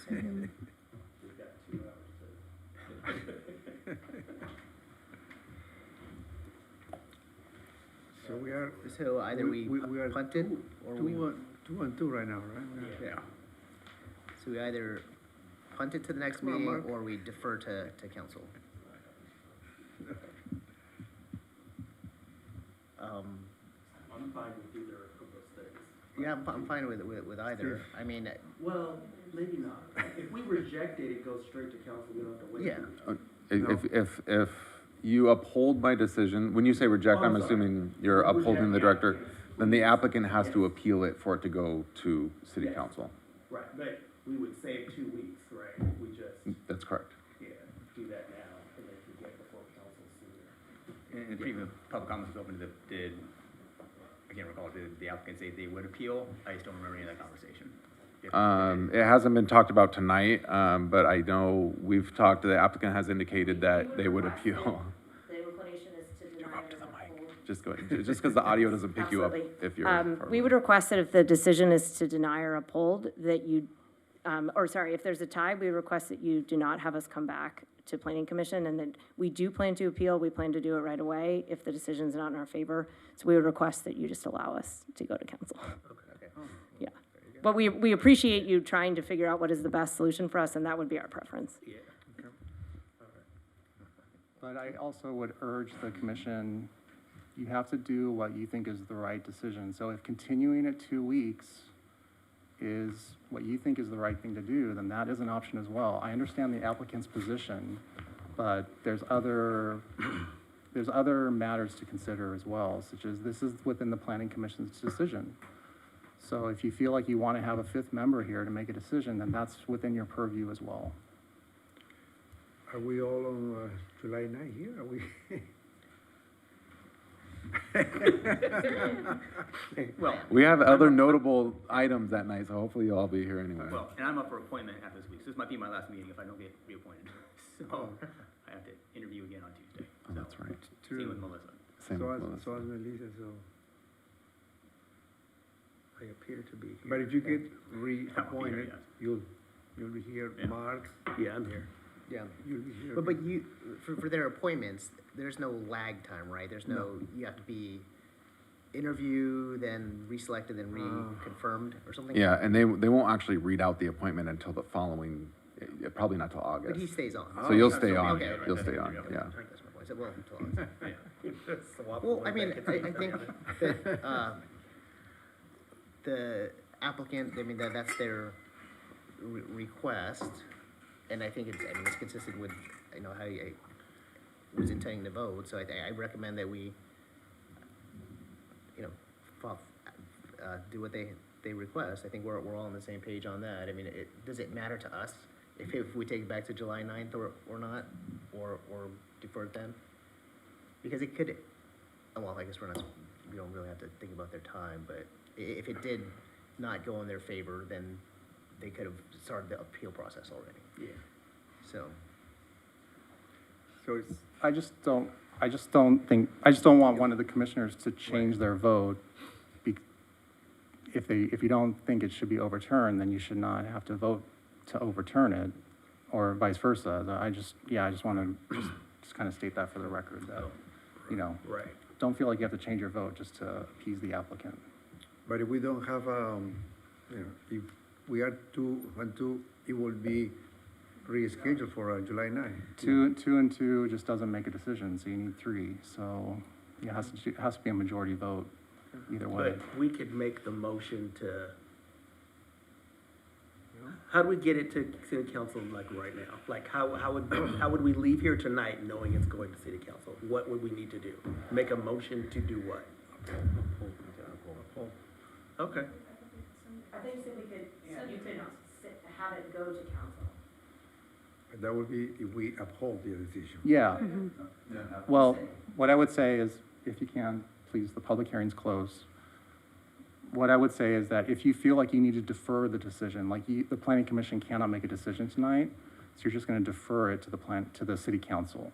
That would be an option as well. In other words, the planning commission can't make a decision. So we're just going to, but they can't appeal that. right, no, in other words, you're affirmatively saying, go to the city council, excuse me. But you're sort of conceding that you can't make a decision, or you're unable to make a decision, that's all. But you're sort of deferring the decision to the city council. Also, there's no ticking clock on that.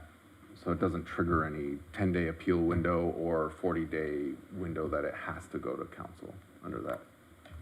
Which Option. means that it goes to council how soon? As soon as we can get it there. You would just, yeah, basically, you're motioning to direct staff to take to the city council and alert the council to what you were unable to do, which is fine. And then we can just, you know, you can direct staff to just tell the council that the planning commission was split. It was a 2-2 and there was no decision made, and so now we're deferring to the city council. Or wait for Melissa. Here's that.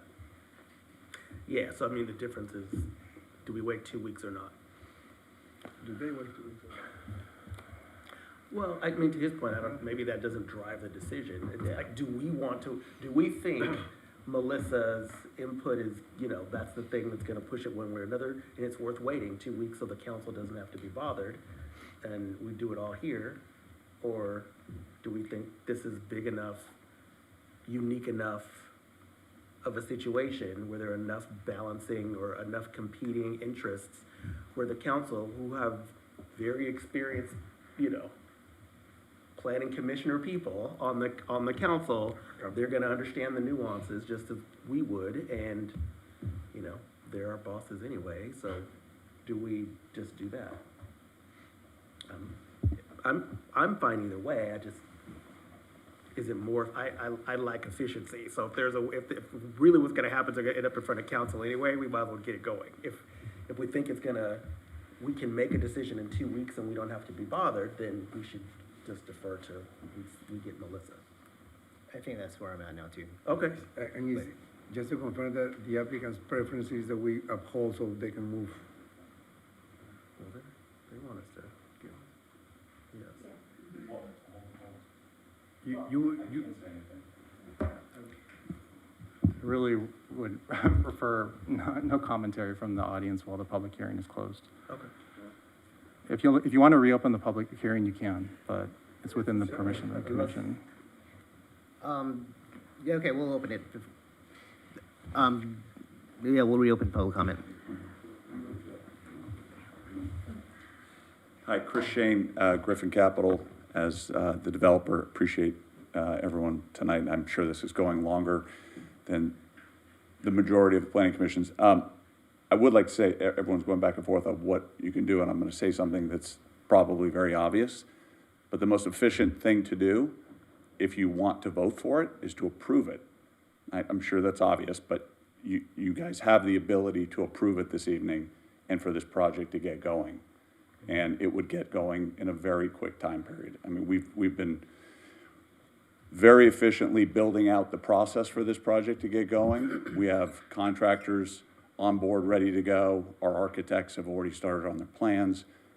It's ready to go. So if you did decide to approve it, this would be something that would be under construction in very short order. So I'm sure that's the obvious thing there, but I just wanted to point that out, so I appreciate it. But short of that, if that is not the decision, then we would prefer that you uphold the director's determination. That way we can file an appeal tomorrow and be on city council agenda as soon as possible. Okay, thank you. Thank you. Close public comment. And this might first, so if you defer it, how long does it take them for them to get onto the city council agenda? Longer? Just curious. We don't know. I don't know. Okay. The next regularly scheduled city council meeting is July 7th. It would require public noticing that we're past the deadline for. Yeah. The next regularly scheduled meeting after that is August 18th. 18. Yeah. It has not stopped council in previous years from calling special meetings between that window of time when they go dark, but that's the next regularly scheduled meeting. Whether it's deferred or upheld, the first time the council would see this would be August 18th. I gotta count the days because if we are burdened by the 40-day calendar day requirement in the code, it might require a special meeting. I'm not 100%. How many days are actually in between? When I'm assuming the appeals filed tomorrow, but how many days that gets us? Okay, I mean, I think we know our options, and I think that they all kind of lead to the same road, so it's So 40 days from tomorrow would be August 5th.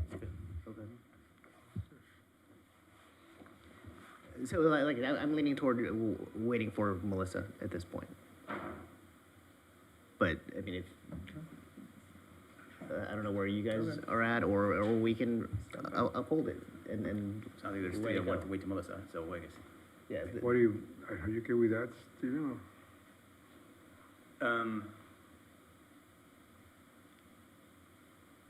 Yeah, I mean, I guess, yes, I mean, Melissa's a fifth member of this planning commission, and it's more she's gonna be here, so yes, she should have the opportunity to vote. So we'll do that probably. Okay. We will, I don't know what the motion is to, I move to continue it to the next regularly scheduled planning commission meeting, which is July 9th. July 9th. Hopefully we are 5 here, or 3. I know, hopefully Melissa's here. Or None of us can get sick either. So do we need a motion for that? Yes, please. Okay. I present a motion to continue this item to our next planning commission meeting. Can I get a second?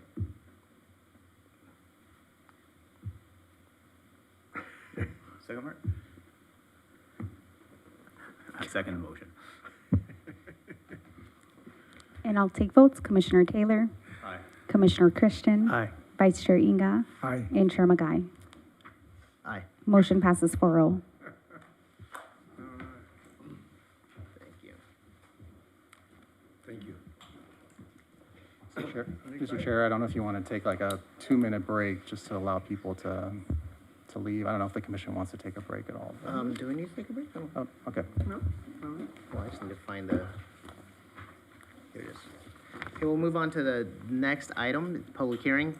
Site plan review and related entitlement applications for a new wave pool commercial recreation facility on property located 100 to 200 South Nash Street within the El Segundo South campus-specific plan. And staff recommends the public hearing be continued to a date uncertain. Do we need a motion for that? Yes, please. Would anyone like to make a motion? Am I allowed to make motions and? You are, but Yeah. I'll make a motion to adopt this, recommendation, Continue the public hearing. to continue Or public to a hearing. date uncertain, yeah. Yes. Yeah. I second the motion. And I'll take votes. Commissioner Taylor? Aye. Commissioner Christian? Aye. Vice Chair Inga? Aye. And Chair Magai? Aye. Motion passes 4-0. Okay, and then there is no new business, there's no unfinished business. I do reports from the Community Development Director. I do not have any reports tonight. Although there's a, watch party happening, so after tonight's meeting, if you guys want to join the World Cup watch party down in the alley behind El Segundo Brewery. El Segundo Brewery. Game is 2-1. And it's- Barely hitting halftime. 2-1 right now? Mm-hmm. Turkey. Oh, Turkey? Yeah. Sorry. That's a good report from the directors, 2-1. Reports from the commissioners? I want to ask, Michael, how was the watch party on the, on Rec Park 2 weeks ago or last? I thought it was great. I came in, it was a nice Saturday, a little bit of traffic because of the game going on at SoFi, but I thought it was a good turnout. It was very localized, which is what the intention was. Probably 200 to 250 people. Okay. Several good. vendors, several local groups raising money, a couple soccer teams raising money so they can travel to Spain to play in a tournament. It was just a really nice event, and I enjoyed it myself. And I know Commissioner McCaverty was there, and a couple council members were there, and so it was nicely attended for a very local El Segundo soccer Great. celebration. Any other reports from other commissioners? Happy birthday, USA, coming up. Yeah. Oh, yeah. Everyone have a safe 4th of July. That's between our next Definitely. meeting. Yeah. Are we having fireworks? Yeah. City Attorney reports? Yeah, Mr. Chair, members of the commission, just 1 minute of your time. Commissioner Christian emailed the commission earlier today asking a question, and so I just want to very briefly give a public service announcement as far as if you're contacted by an applicant or a constituent, that's perfectly fine. They can contact individual commissioners. They should not be talking to a majority of you because that would constitute a meeting, but they can, applicants, constituents, residents can all contact you. When it comes to a public hearing, if you receive information in that communication that's not in the public record, so not in the staff report, not in staff's presentation, that's when it would be appropriate to disclose that you received additional information from someone that you're using as part of your decision-making. The idea is that you've gained information from a source that could be something that you're basing your decision on. Just like a judge would have to make decision based on evidence that's presented in court, when you're in a public hearing setting, you're acting like a judge. So if you receive information from an outside source, the idea is that you would give what we call an ex parte disclosure. Meaning, I was contacted by this person, they told me this, and I'm sort of basing, I'm folding that into my decision-making process. So just so you know, that's sort of the process. It only applies if it's something that's, different than what you've been told or something that's unique that hasn't come up in the staff report or in the applicant's presentations, things like that. So hopefully that helps. Okay. And happy to answer questions offline if you have any more questions about that. Thank you. And with that, this meeting is adjourned. Thank you, everyone.